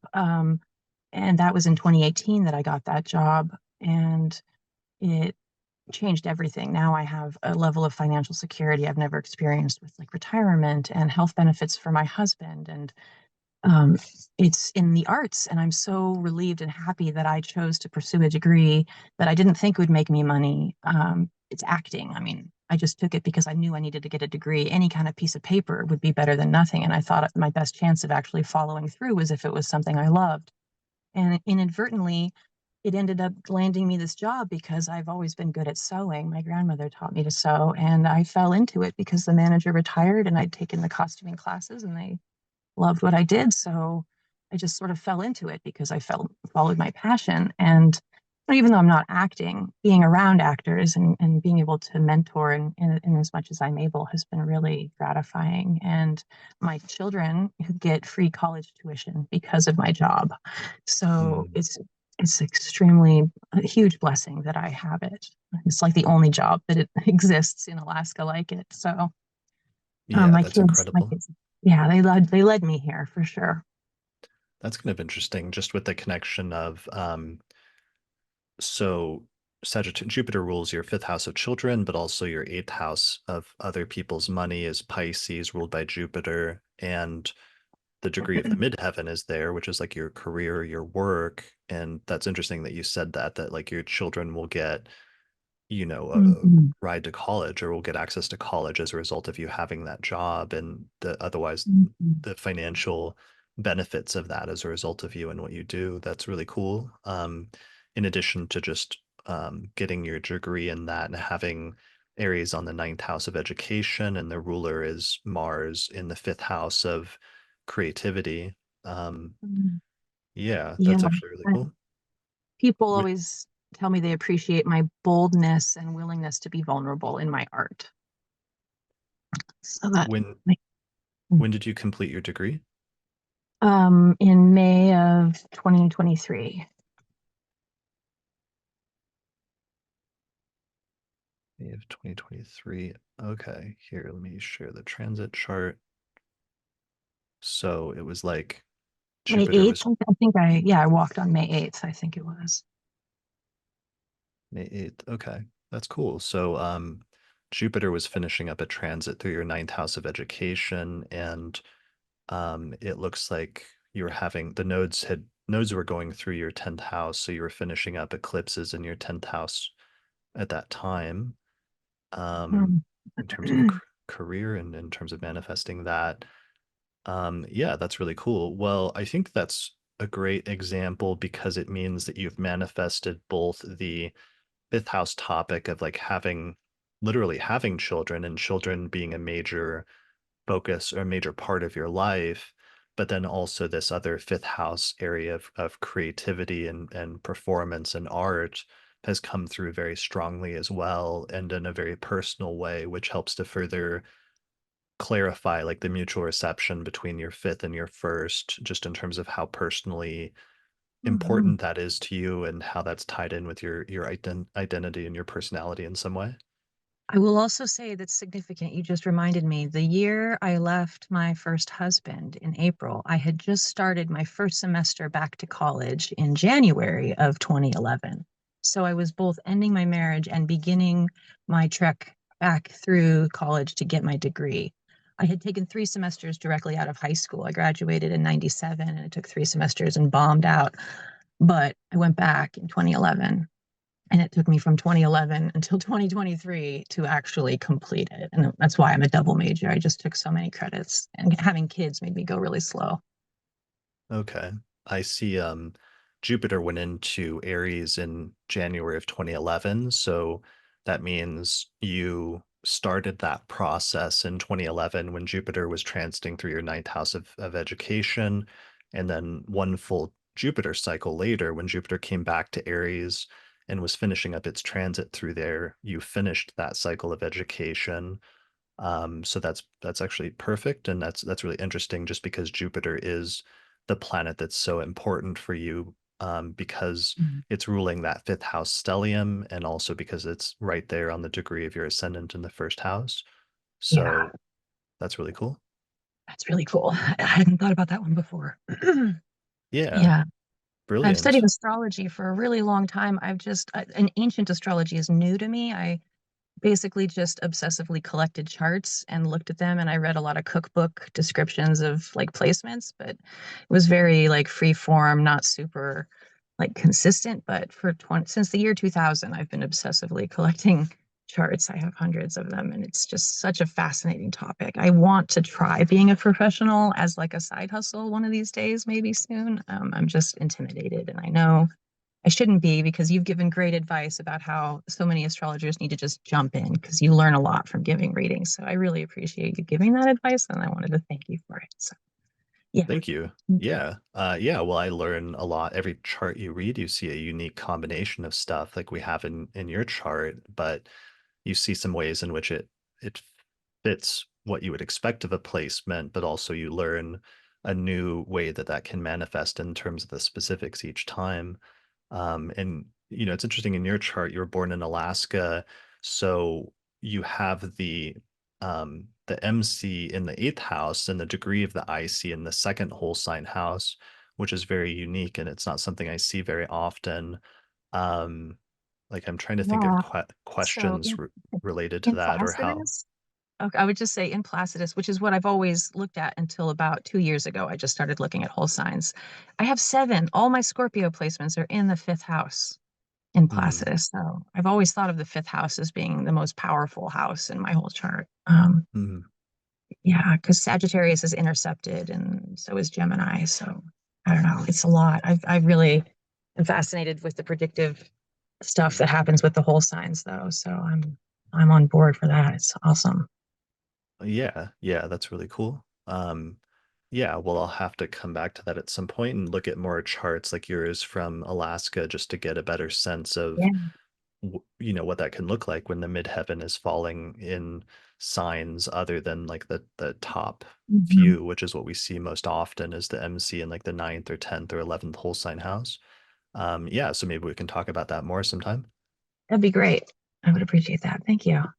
Cool. Well, thank you so much for sharing your example. I really appreciate it. And thanks for for opening up and being vulnerable and telling us about that stuff, even if it was hard. I appreciate you sharing everything with us. Yeah, thank you. I'm pretty okay talking about it. It's kind of like a superpower that I can talk about really hard stuff. I'm just resilient in that way. So thank you for listening. Yeah. Thanks for joining me. I appreciate it. Thanks. Okay. Jessica, if you're still here, that sounds like a really good example of the ruler of the fifth and the ninth. Hi, Hey, thanks for joining me. thanks for having me. All right. What's your birth data? November 30th, 1989, and it's 4:35 a.m. And then it's technically called Fort Ord. Sometimes it doesn't pop up as a location depending on the site. What was the name again? Fort Ord. It's in California. Yeah, it's not showing up. What's the closest like large city? It'd be Seaside. Okay. Is your ascendant approximately 7 Scorpio? Yes. All right. So here's your chart. So you have a night chart with Scorpio rising. The ruler of the ascendant is Mars in Scorpio. Pisces, your fifth whole sign house is empty, but the ruler is Jupiter, which is placed in Cancer in the ninth whole sign house in the sign of its exaltation. So what's the synopsis of your story again that you submitted? Yeah. So a high level overview is that I've never seen myself having my own kids, but I've always been interested in adopting or fostering. And then in 2017, and I just checked the date, and it's kind of funny because it actually ended up being a fifth house perfection year. I ended up getting involved with an organization that sponsors children in Kenya. I guess going there after a certain age, you have to pay to go. And so I was sponsoring children that are trying to go to school. And then in 2020, I met my current partner, and he has 2 kids. So they're my stepchildren. Wow, that's incredible. Okay. What was the date on that? You said in 2015? I was 11th, or it was actually my birthday. So November 30th, 2017. Yeah, important stuff can tend to happen around our birthdays, and it's always really striking when that happens, like exactly on the birthday. Yeah. Okay, so November 30th, 2017. Your nodes are almost like exactly reversed at that time, which is interesting. How old did you turn this year? I'm turning 35 in a few, I guess in a week now. So you turned 28 in 2017, I think. Yes. All right. So let's see. First out 24, 25, 26, 27, 28. That is a fifth house perfection year, my friend. If I'm calculating that correctly on the fly here, though I'm a little tired. Um, Live chat, can you confirm that we're talking about a fifth house? Yeah, because 30 is seventh house perfection year. Okay, so you went into a fifth house perfection year on your birthday, and then what happened exactly on that day? Yeah. So my manager at the time, I had just started a new job that ended up kickstarting my career, but essentially she was pretty involved with this organization, and they had a little site visit at our job where folks from the organization came to talk about the program and what all it involved. So I attended one of these like little mini sessions to learn more, and I ended up signing up on that day to sponsor a little boy. Wow. Okay. That's incredible. Had that topic ever come up before, or was there any sort of, I don't know, foreshadowing of that earlier in your life, or did that topic really just come out of nowhere at that time? It came out of nowhere. Okay, Yeah. interesting.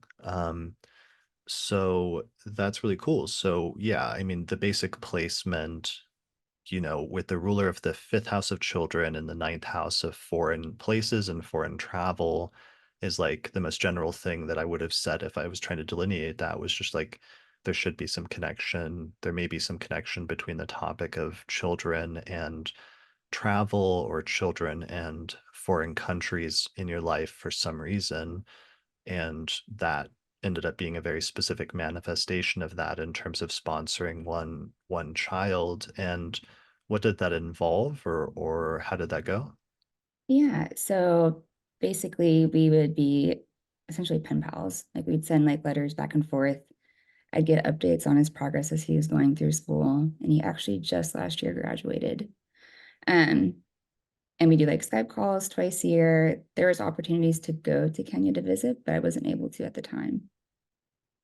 Okay, that's Yeah. incredible. So yeah, you really did build like a strong connection with this child at this time. Yeah. Okay.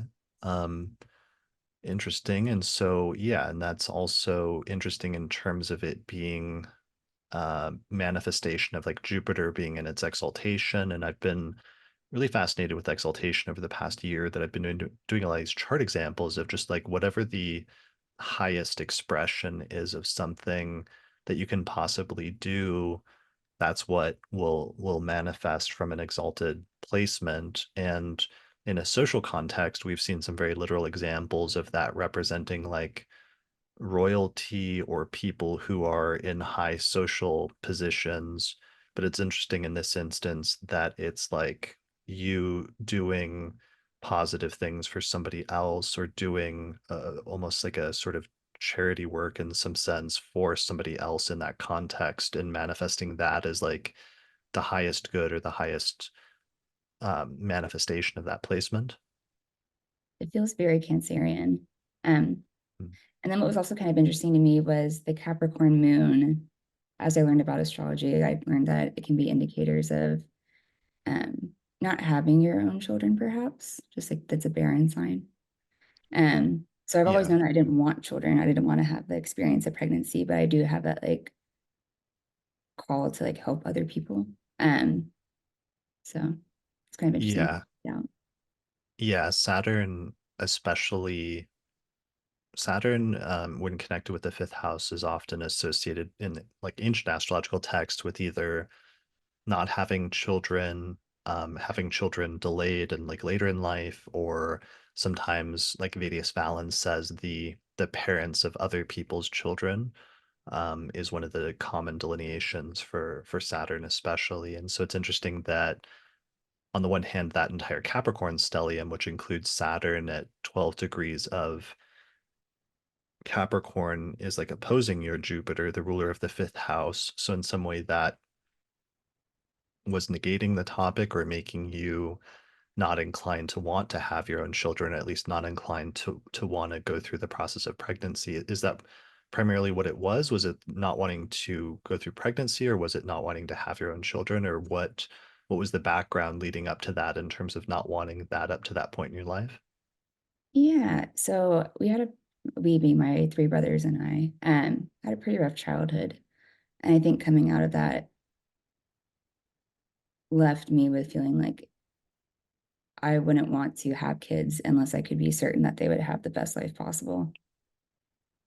Okay, that makes sense. So it was the experience that you had of your parents, which is like Saturn ruling the fourth house, but also seeing what happened in terms of your early home life, in terms of your siblings, which is like Saturn in your third house of siblings. What was it? Was it that they just had a really rough time? Your siblings in particular had a really rough time in terms of your parents? All four of us did. Our mother died at an early age, and then our father was just um massively physically abusive. Okay. Yeah, that's really terrible. I'm sorry to hear that. What in terms of that, so it's like you have the most difficult, because you have a night chart, of course, Saturn is the most difficult planet, and it's ruling the fourth house, it's in the third house. But then you also have Venus in the third house in a night chart, which is your most positive planet in the place of siblings. What's your relationship with siblings been like? And has there been both good as well as bad stuff there? So I'm the oldest out of the four, and we have a really close relationship. And I think it wouldn't be a stretch to say that I feel like at some parts throughout our childhood, I was mothering them. And the relationships continued on, not mothering them, but we have a really strong relationship coming out of childhood. We talk frequently. But the thing is with that, and I've been thinking about how the third house manifests for me, and we're all living in different states. So there's like separation from siblings.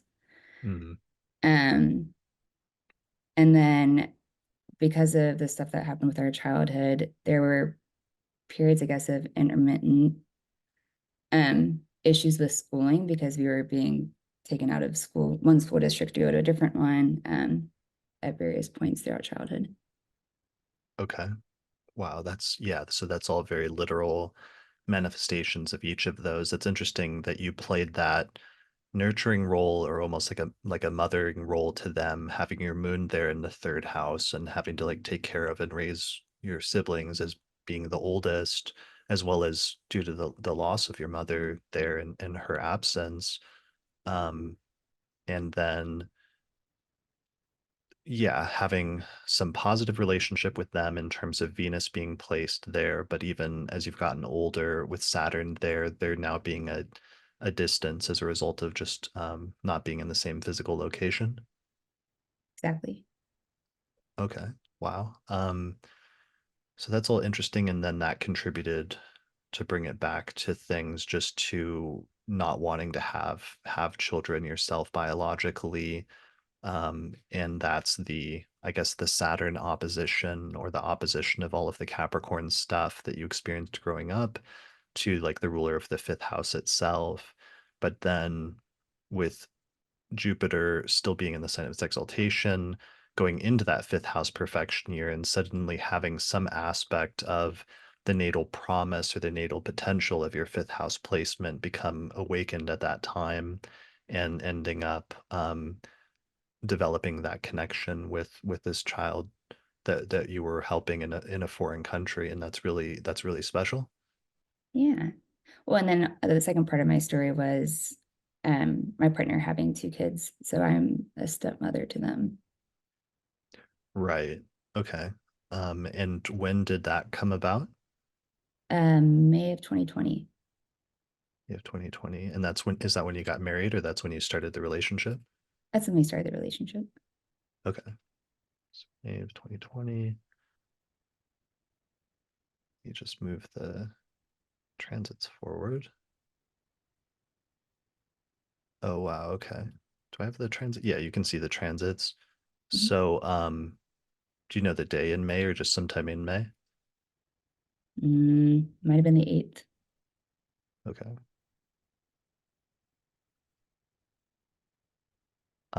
Yeah, like Uranus is right on your descendant at that point. So that's actually really striking, because usually that's like unexpected developments in relationships. Sometimes when people aren't in a relationship and they have like a Uranus transit connected to the seventh house, it can be like a relationship that comes out of nowhere that is very different, and brings something like a new element to their life that they never would have expected, or that they wouldn't have otherwise anticipated that they could have a life like that or would choose to. And in your instance, it's like suddenly you became romantically involved with somebody who had children already. And so that, I'm sure that would have initially been really surprising to you, that it's like this is happening and that's how things are going. Yeah. And then even Saturn had just ingressed into my fourth. So like solidifying the home life perhaps, Hmm. or like adding Right. structure to it. Yeah, totally. Saturn going into your fourth house. I see Jupiter is like transiting over your seventh, over Venus, the ruler of your seventh at the time, which is positive. Um, Pluto's going through over that at the same time. So it's like a very transformative type of relationship experience. Um, what were you initially reluctant at all, or what was your initial, how did the relationship come about, or did you have any initial reluctance to the fact that he had kids? No reluctance at all. I was open to it. And then we met on a dating app, actually. Okay. Yeah. So And it yeah, was so in the so that's not something that happened like gradually. That's something that is kind of sudden. very and kind of like Uranus if you think about it, because it's online. Right, using technology, totally. That's a good point. Yeah. But that was during the start of the pandemic. So what ended up happening was our relationship, I feel like, was sped up so quickly because everything was closed. And so all you were doing at the time was cohorting with like people that you knew. So we ended up spending a lot of time together. And then Got he it. invited me to move in a year later. Oh wow, okay. So that was part of your Saturn transit through the fourth house, as well as you moved in with him, with your new partner, but also with his family and his children. Yes. Okay. And your, the degree of your IC is around 13 degrees of Aquarius. So a year later, Saturn was like there on your IC. That's funny. Yeah. Yeah. Um, that's interesting. Let's see what else we have going on here. Um, Oh yeah, and Jupiter was transiting through, right, because Jupiter was in Aquarius, so that was also partially your Jupiter transit. But then when did you move in? Like what time? Do you happen to know what month or day? It was February 14th, 2021. February, okay. On Valentine's Day. Yeah. Okay, so it wasn't just Saturn transiting through there.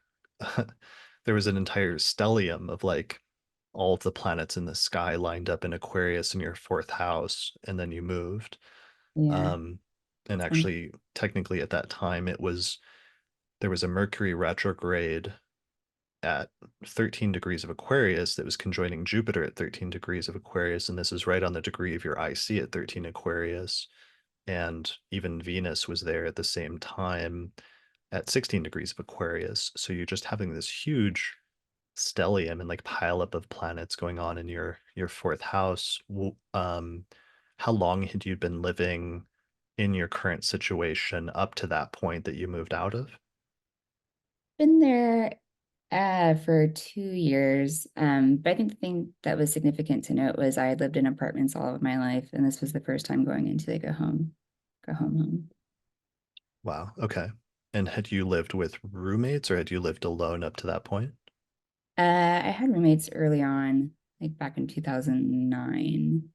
And then just like romantic partners if I had any at the time, and then Okay. cats. So just like off and on, how long had you lived alone prior to moving in with at this point in February of 2021? Ooh, it would have been like 5 years or so. Okay, so that's a big shift as well, and that's the other reason why there's like so much activity happening in your fourth house here. It's almost like literally symbolizing suddenly you go from living on your own to suddenly you're living with like multiple other people. So there's just like a lot more activity and things going on in that area of your life when it comes to the home and living situation. And the eclipses would have been going back and forth between the second and eighth at the time. Okay, So other right. things. Right, other people's like possessions and stuff, and just having to be more cognizant of that as well as the merging of your financial situation with your partner. Yeah. Got it. Okay. And then Jupiter went into Pisces not long after that, so that's positive. By like May, basically, like Jupiter goes into your fifth house of children, where it starts a year-long transit through that sign. Mm, Were things relatively positive in terms of that transit for that first year in terms of children? very. We had a really strong relationship that year. Um, and it's gotten stronger over the years. Nice. Okay. Um, and then in like early 2023, Saturn went into Pisces. Were there any like challenges that came up as a result of that over the past like year and a half? Um, I think they just transitioned into middle school. So we're dealing with like different kinds of um, I guess topics related to like them just getting older and having to like add more structure to their lives is kind of how I've seen that manifested. Yeah, you're dealing with like teenagers now or about to be dealing with teenagers. Exactly. All right, good times. That's always fun. Um, as I recall from being a teenager. Um, Nice. All right. Well, that's really cool. And then, um, have you been able to keep the connection? You said that the child that you had the connection with in Kenya graduated from high school recently. Yes, he graduated, and then I've started sponsoring another little boy. When did that happen?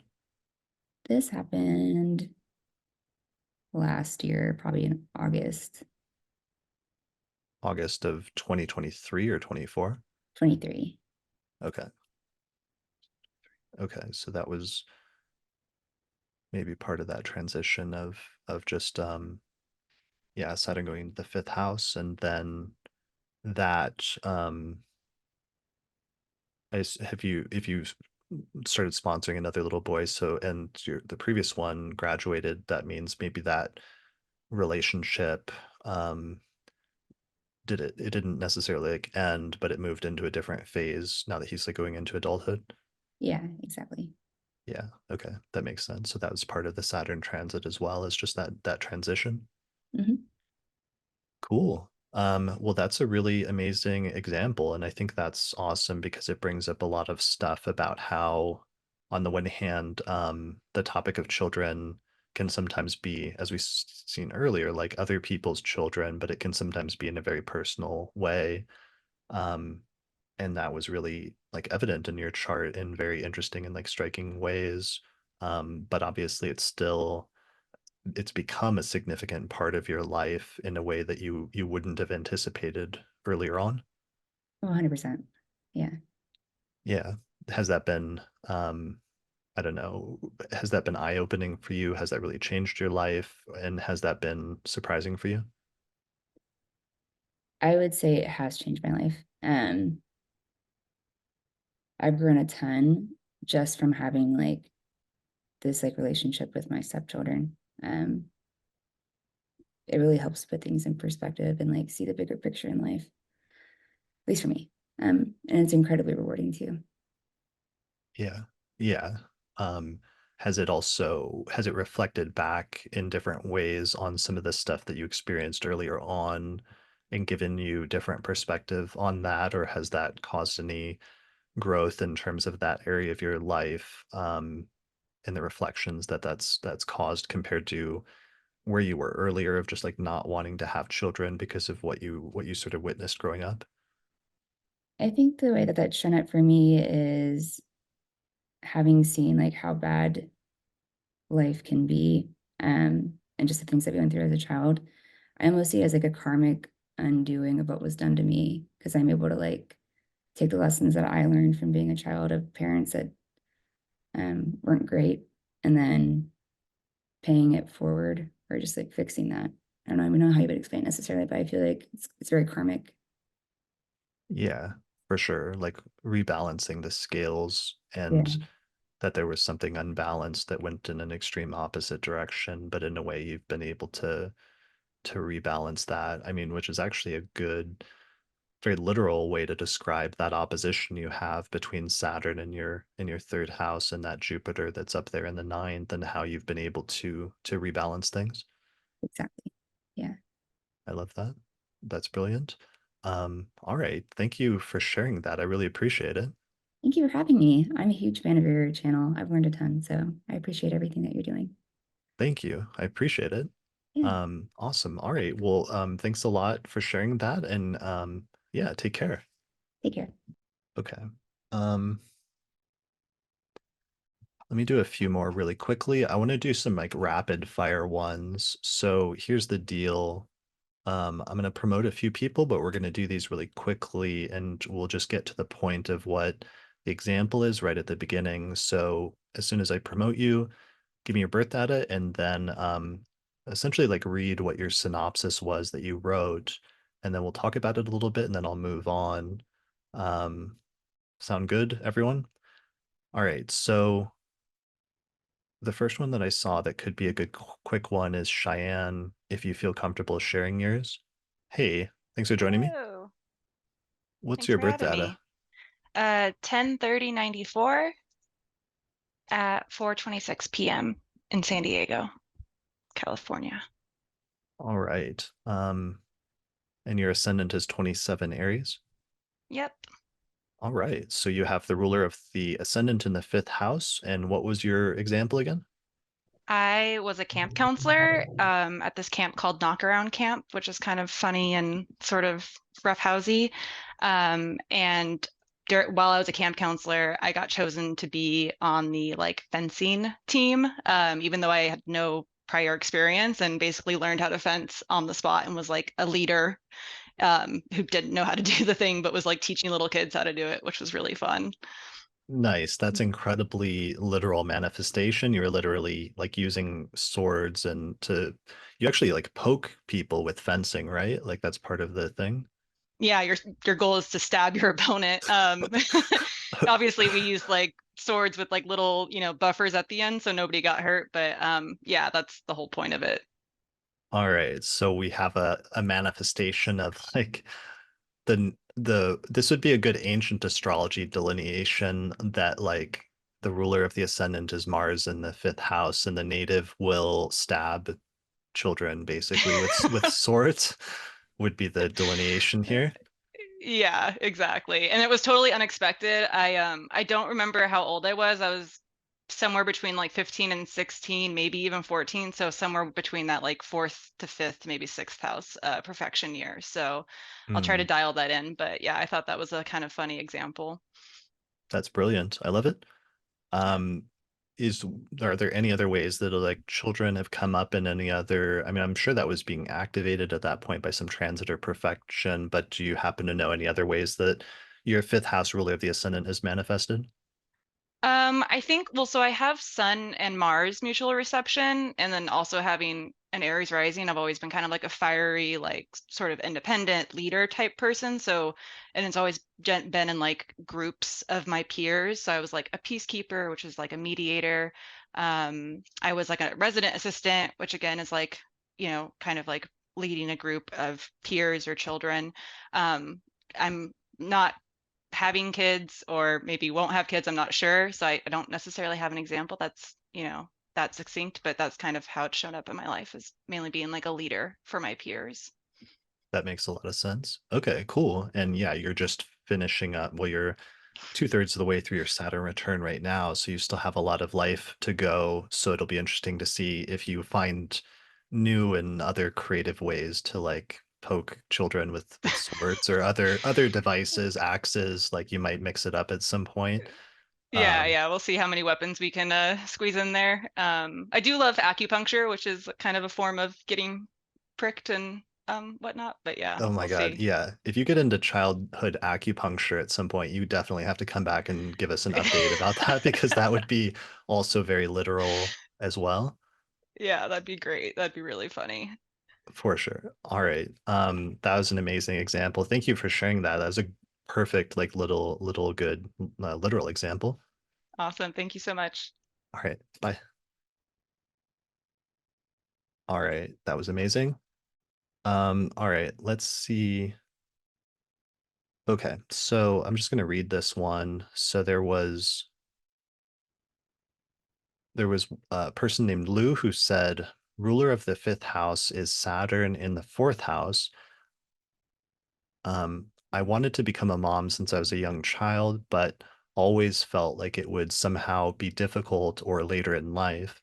It didn't end up happening until Saturn was transiting my fifth house shortly after my partner and I moved across the country into my grandmother's condo while she moved in with my parents.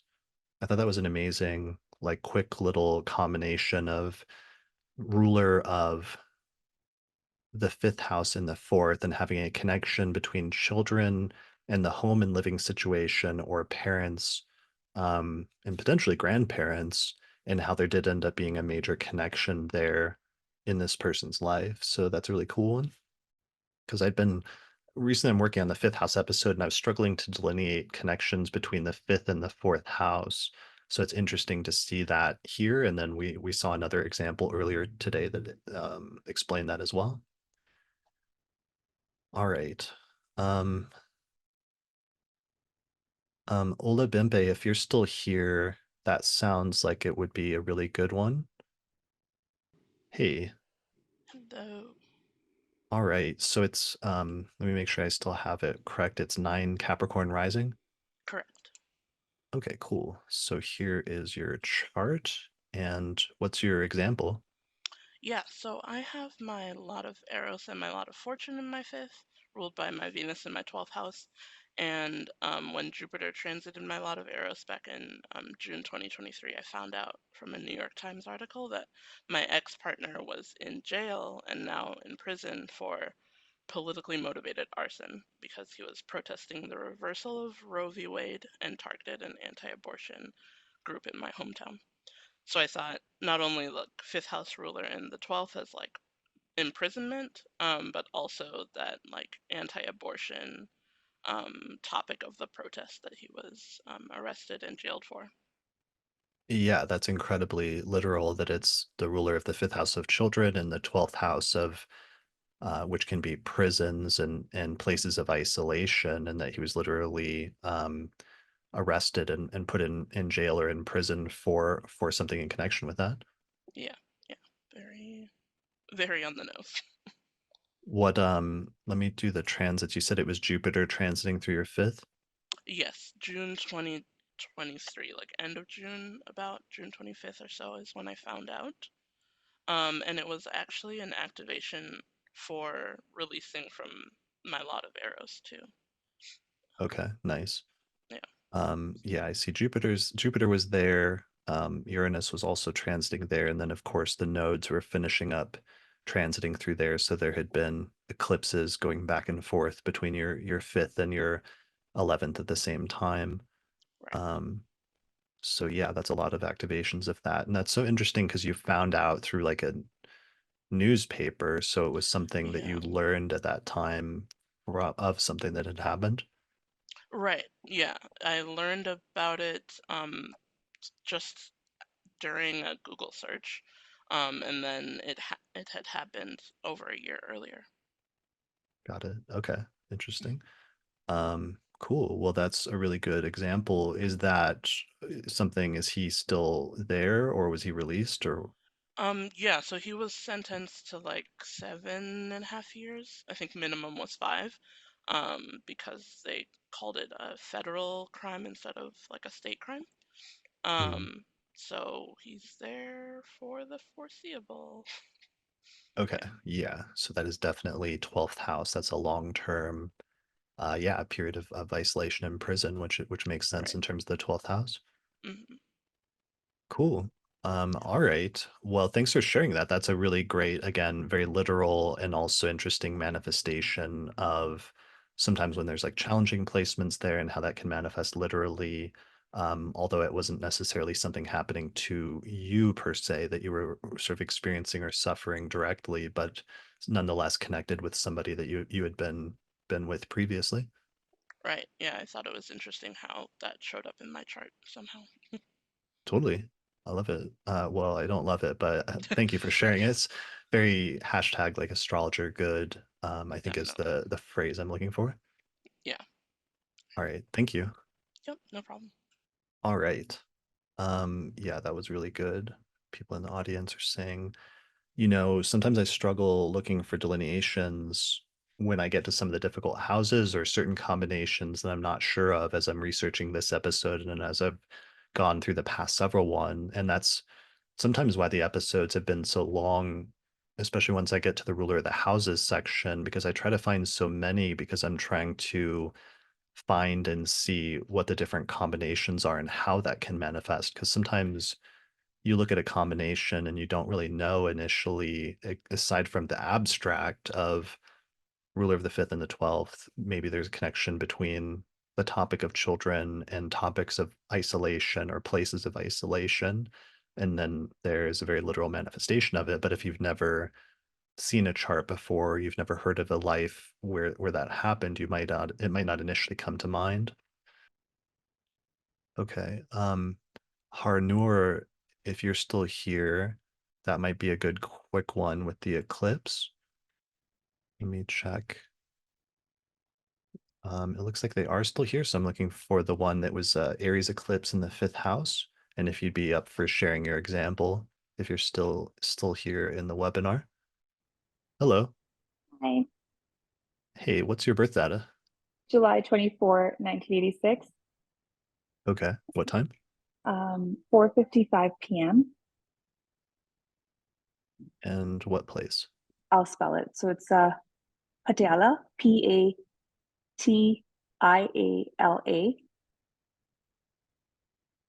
And what and country?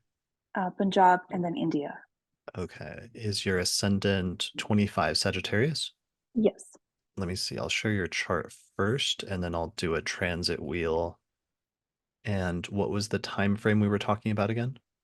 So it was the Aries eclipse that happened in 2023. So last year when Jupiter was also in Aries. So April 19th or 20th. I don't know. I was kind of undecided on the dates, but I feel like it took place on the 19th. Okay. So yeah, this was the Aries eclipse that occurred at like 29 degrees of Aries, and Jupiter was also transiting through there. You have Sagittarius rising, and Aries is your fifth whole sign house. And you also have the degree of the IC and the Mhm. North Node in the fifth house. And what was the event that happened? Yes. So this is how I interpreted it. Basically, my son was at a day home and it was going okay. And then I want to say like the month of April, they had a new, child start at the day home. And then they started to say that it was too much for them to take care of my son because he's on the spectrum. And so he's a little bit extra needs. And we didn't know this at the time. There was no diagnosis, nothing. But anyways, we were just having conversations, and then the director called me of the day home agency and things like that, and they're trying to see if like what I was thinking and if it was a good fit and things like that. And then I was still kind of digesting this information, and we hadn't really thought that we were going to move him or anything like that.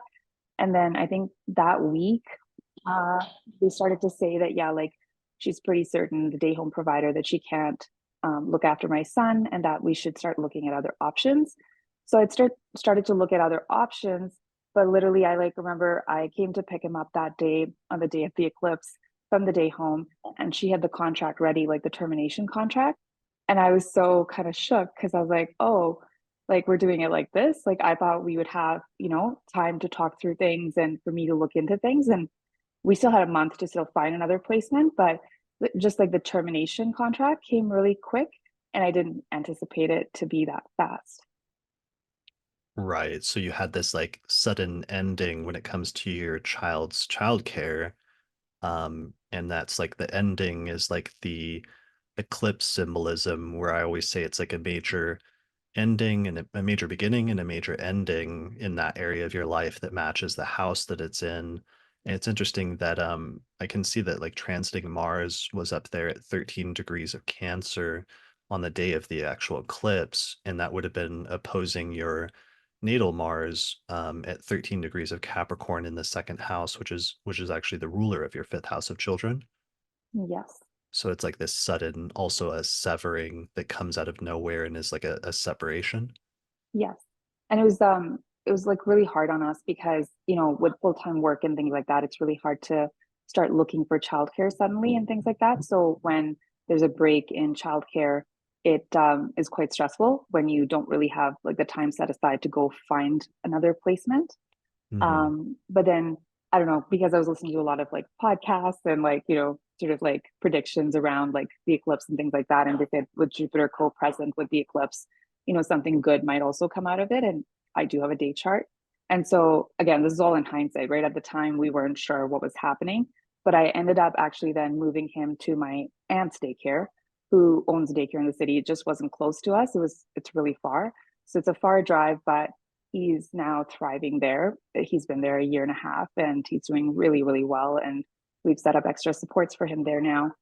So it ended up being a blessing in disguise.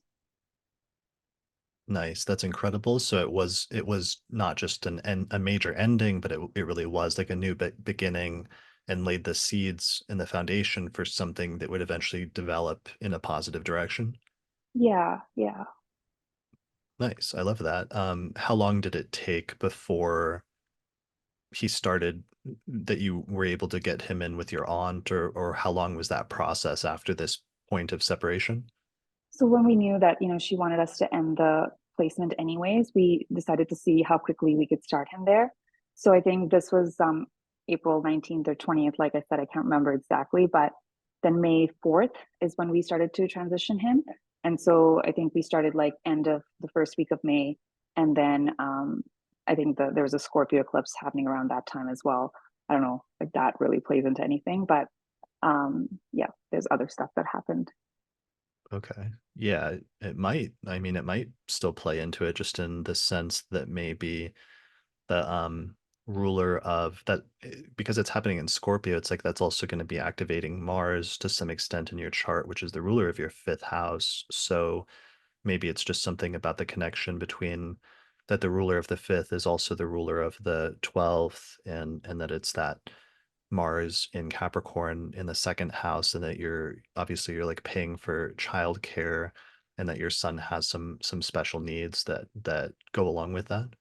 Yeah, yeah. And Mars ruling both of them does make a lot of sense. We also had like another, we had several deaths in the family last year as well, but right around the Scorpio eclipse, like shortly after, we had a death in the family too. So it's all part of the. Yeah. Okay. Sorry about that. Yeah, that's all part of the mix then. Mhm, Um, mhm. and yeah, and you had Mars transiting your eighth house at the same time. So that's actually really interesting. Okay, well, I think that's a great little example just because I like having an eclipse example that shows an ending, but then also clearing the way for something that, ends up setting up a positive foundation after that point. So that is a really good demonstration of why I have that basic keyword of like eclipses as major beginnings and major endings, because it's both a statement that seems very broad, but it is also actually incredibly specific when you're actually experiencing those events during eclipse season at the same time. Yes, I was actually quite surprised how it all played out. And I was just getting into astrology around, I think early last year. So I started to just listen for these things. And then looking back, I was like, oh, wow, okay. And how old were you last year when all of this was happening? So I was because I'm in my 38th year now. So I was 37, would have been 37, yeah. 7. Second house perfection year Okay, so you're in a second house perfection year. last Acti year.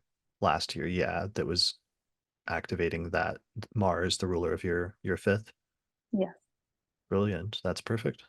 Yeah. All right. Cool. Well, that's a good example. Thank you for sharing it. I appreciate it. Thank you. I'm going to run. Thank you so much. All right. Take care. You too. Bye. All right. That was great. Okay, that might be a good one if Madeline, if you're still here. Hi. Hey. Hey, thanks for joining me. Yeah. What's your data? It's March 3rd, 1993, 8:23 p.m. And what city? Portland, Oregon. All right. Is your ascendant 11 degrees of Libra? It is. Okay, cool. All right. So here's your chart. So you have Libra rising, and Saturn is in the fifth whole sign house in Aquarius.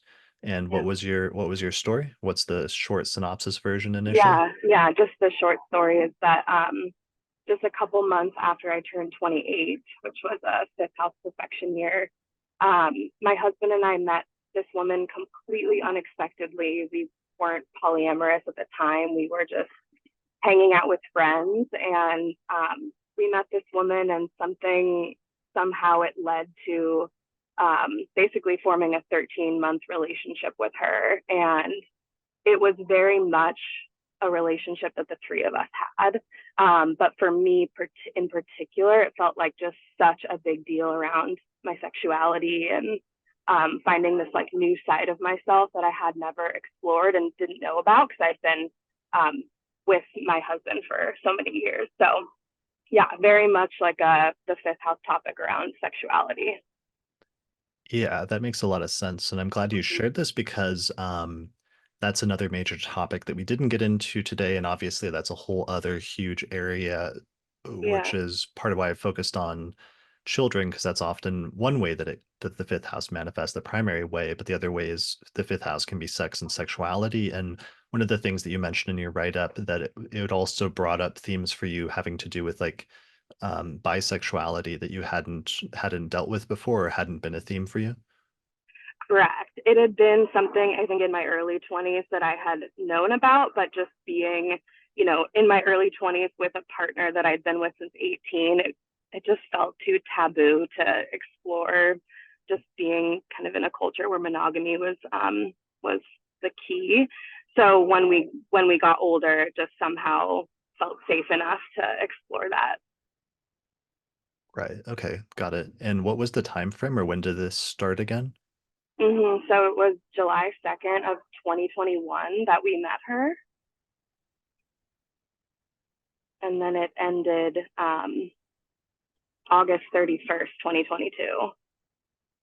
July 2nd, 2021. Okay, so this is also coming off of the tail end of,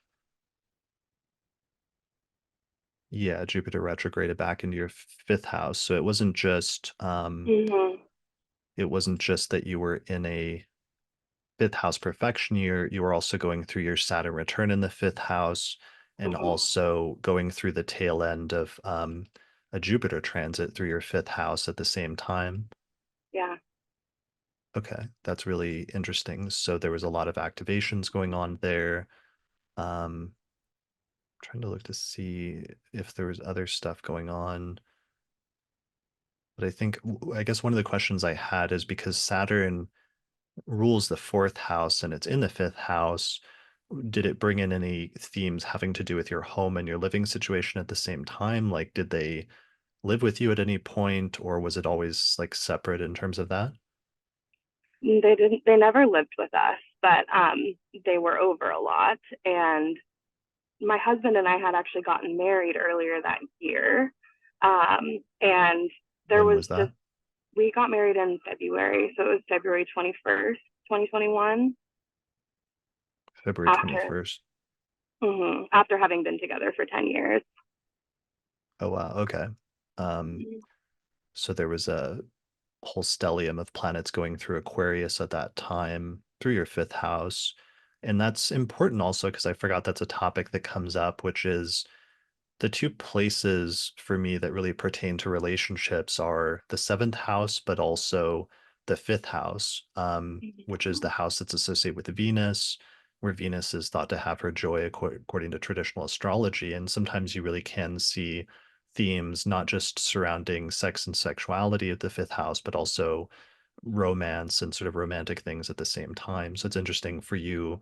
It was a stellium in your fifth house at the time when you got married after 10 years. Yeah. Nice. Cool. All right. And then that relationship ended when? August 31st, 2022. Okay, so that was closer to your like exact Saturn return. Saturn's Right. at 20 degrees of Aquarius at this point, and it's very closely conjunct to your natal Saturn at 23. And why did you decide to call it quits? There was a number of reasons, but my husband and I felt that this woman we were dating was just really wanting something more serious than what we were able to give her. It seemed like the relationship wasn't fully working for her. And unfortunately, instead of her ending it and acknowledging that, we kind of had to acknowledge that it just we couldn't be more serious about it than what we had been. And so yeah, just I think in the end it just wasn't the right fit. Okay.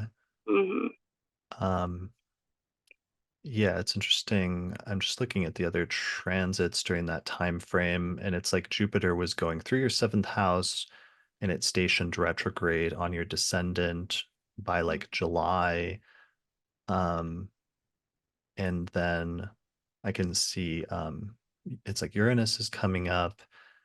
Uranus wasn't super close to squaring your Saturn at this point, but it was up to like 18, 19 Taurus. So it was kind of squaring your Saturn at the same time. So it's interesting that when your exact Saturn return got super close, that you sort of reached the limits or the boundaries of what you were sort of willing to commit to and had to draw a line there. And that ended up having to result in a sort of rejection or in a negation of that relationship that had been going on for like a year up to that point. Absolutely. Got it. Okay. Well, that's good. I mean, that's interesting because that means also part of it was finding like a process of exploration, but also finding what your own sort of boundaries were in the context of relationships and sex and sexuality and other things like that. Yeah. Yeah. Cool. And then yeah, Saturn finished up that transit early the next year when it went into Pisces. And yeah, so did that close that chapter of your life? Yes. We bought a house the following year and in 2023, and it definitely, like, that chapter of my life feels very specific and closed, I think, around, yeah, by the time the next year came. When did you buy the house in 2023?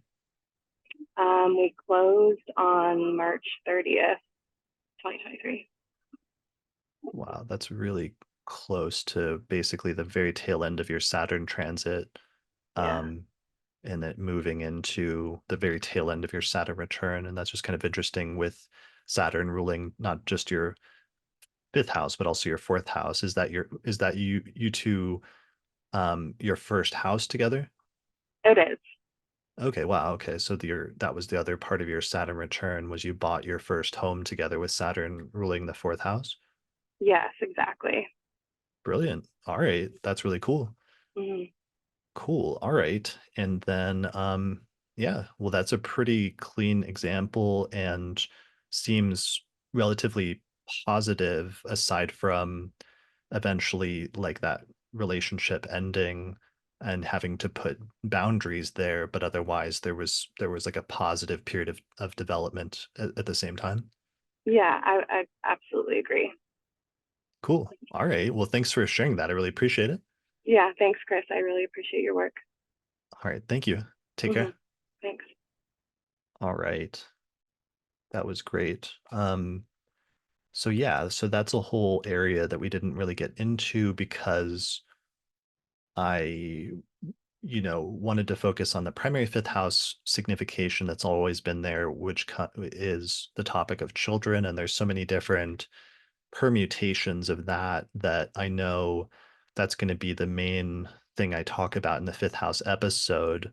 But, it's also the house because it's connected with children. I think by extension, it's a house that's connected with sex and sexuality, and that can sometimes have a major impact on people's lives in different ways for obvious reasons.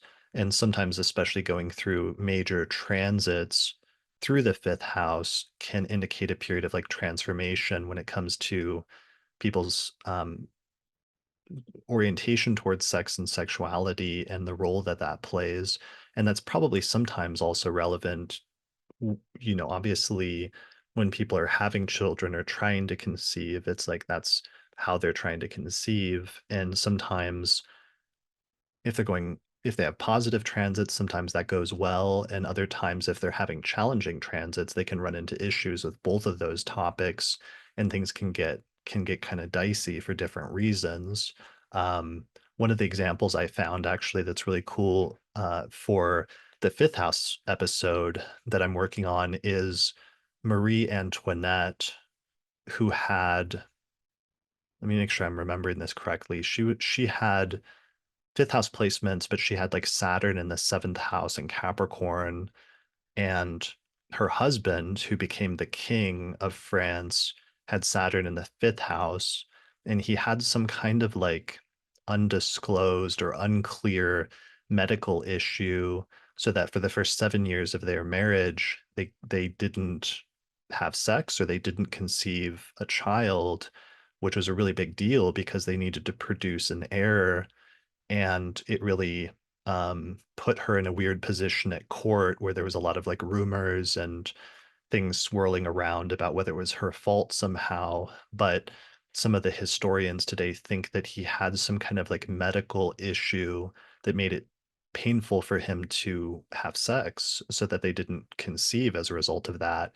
But then he may have had some kind of operation or medical procedure, and eventually they were able to, and then they did have children together. Um, Unfortunately, of course, that was, it was Marie Antoinette and her husband, so that didn't end super well because then the French Revolution occurred. But it was an interesting small scale example of how those topics are sometimes connected and how sex and sexuality, as well as the topic of children, are both fifth house topics that can come up when important placements are there. Anyway, so that's some of the research I'm doing now. Today, thanks everyone for sharing your examples today because this gave me some really great ideas and avenues for further research as I'm researching this episode. If people find other good fifth house examples, let me know. I'm probably going to focus on like celebrity and notable individual charts still for the primary fifth house episode, but I will be looking for one of the things that I did in the fourth house is I asked people to send in brief examples if they had the ruler of the fifth house in a specific house and a singular interesting manifestation of that. So if people find other good examples, be sure to email me at the astrology podcast at gmail.com. And especially if it's a concise example, it might make its way into the next fifth house episode. But otherwise, this was amazing. Thanks everyone for joining me today for this live stream and for this webinar talking about the fifth house. This went incredibly well. I'm so happy with each of the examples and each person that shared their chart and their life story. Thank you so much for sharing that with us. I really appreciate it, and I feel like we learned a lot. And I'm actually really excited now to dive even deeper into the fifth house because this has reminded me what a crucial area of life that it can be in different ways. Either when people have important planets placed there natally, or sometimes even when they don't, when it's activated by transit, it can become a major area of a person's life. So trying to think of anything else. And yeah, it's also just been fun doing this webinar as a nice distraction from everything going on in the news. And we'll talk about other news and stuff in like the forecast and other episodes coming up. But otherwise, I'm going to keep focusing on doing my fifth house research. So if anybody has any good examples, let me know. Otherwise, I think that's it for this webinar. So thanks everyone for watching or listening to this episode of the Astrology Podcast, and we'll see you again next time. If you're a fan of the podcast and you'd like to support the production of future episodes, then consider becoming a patron through my page on patreon.com.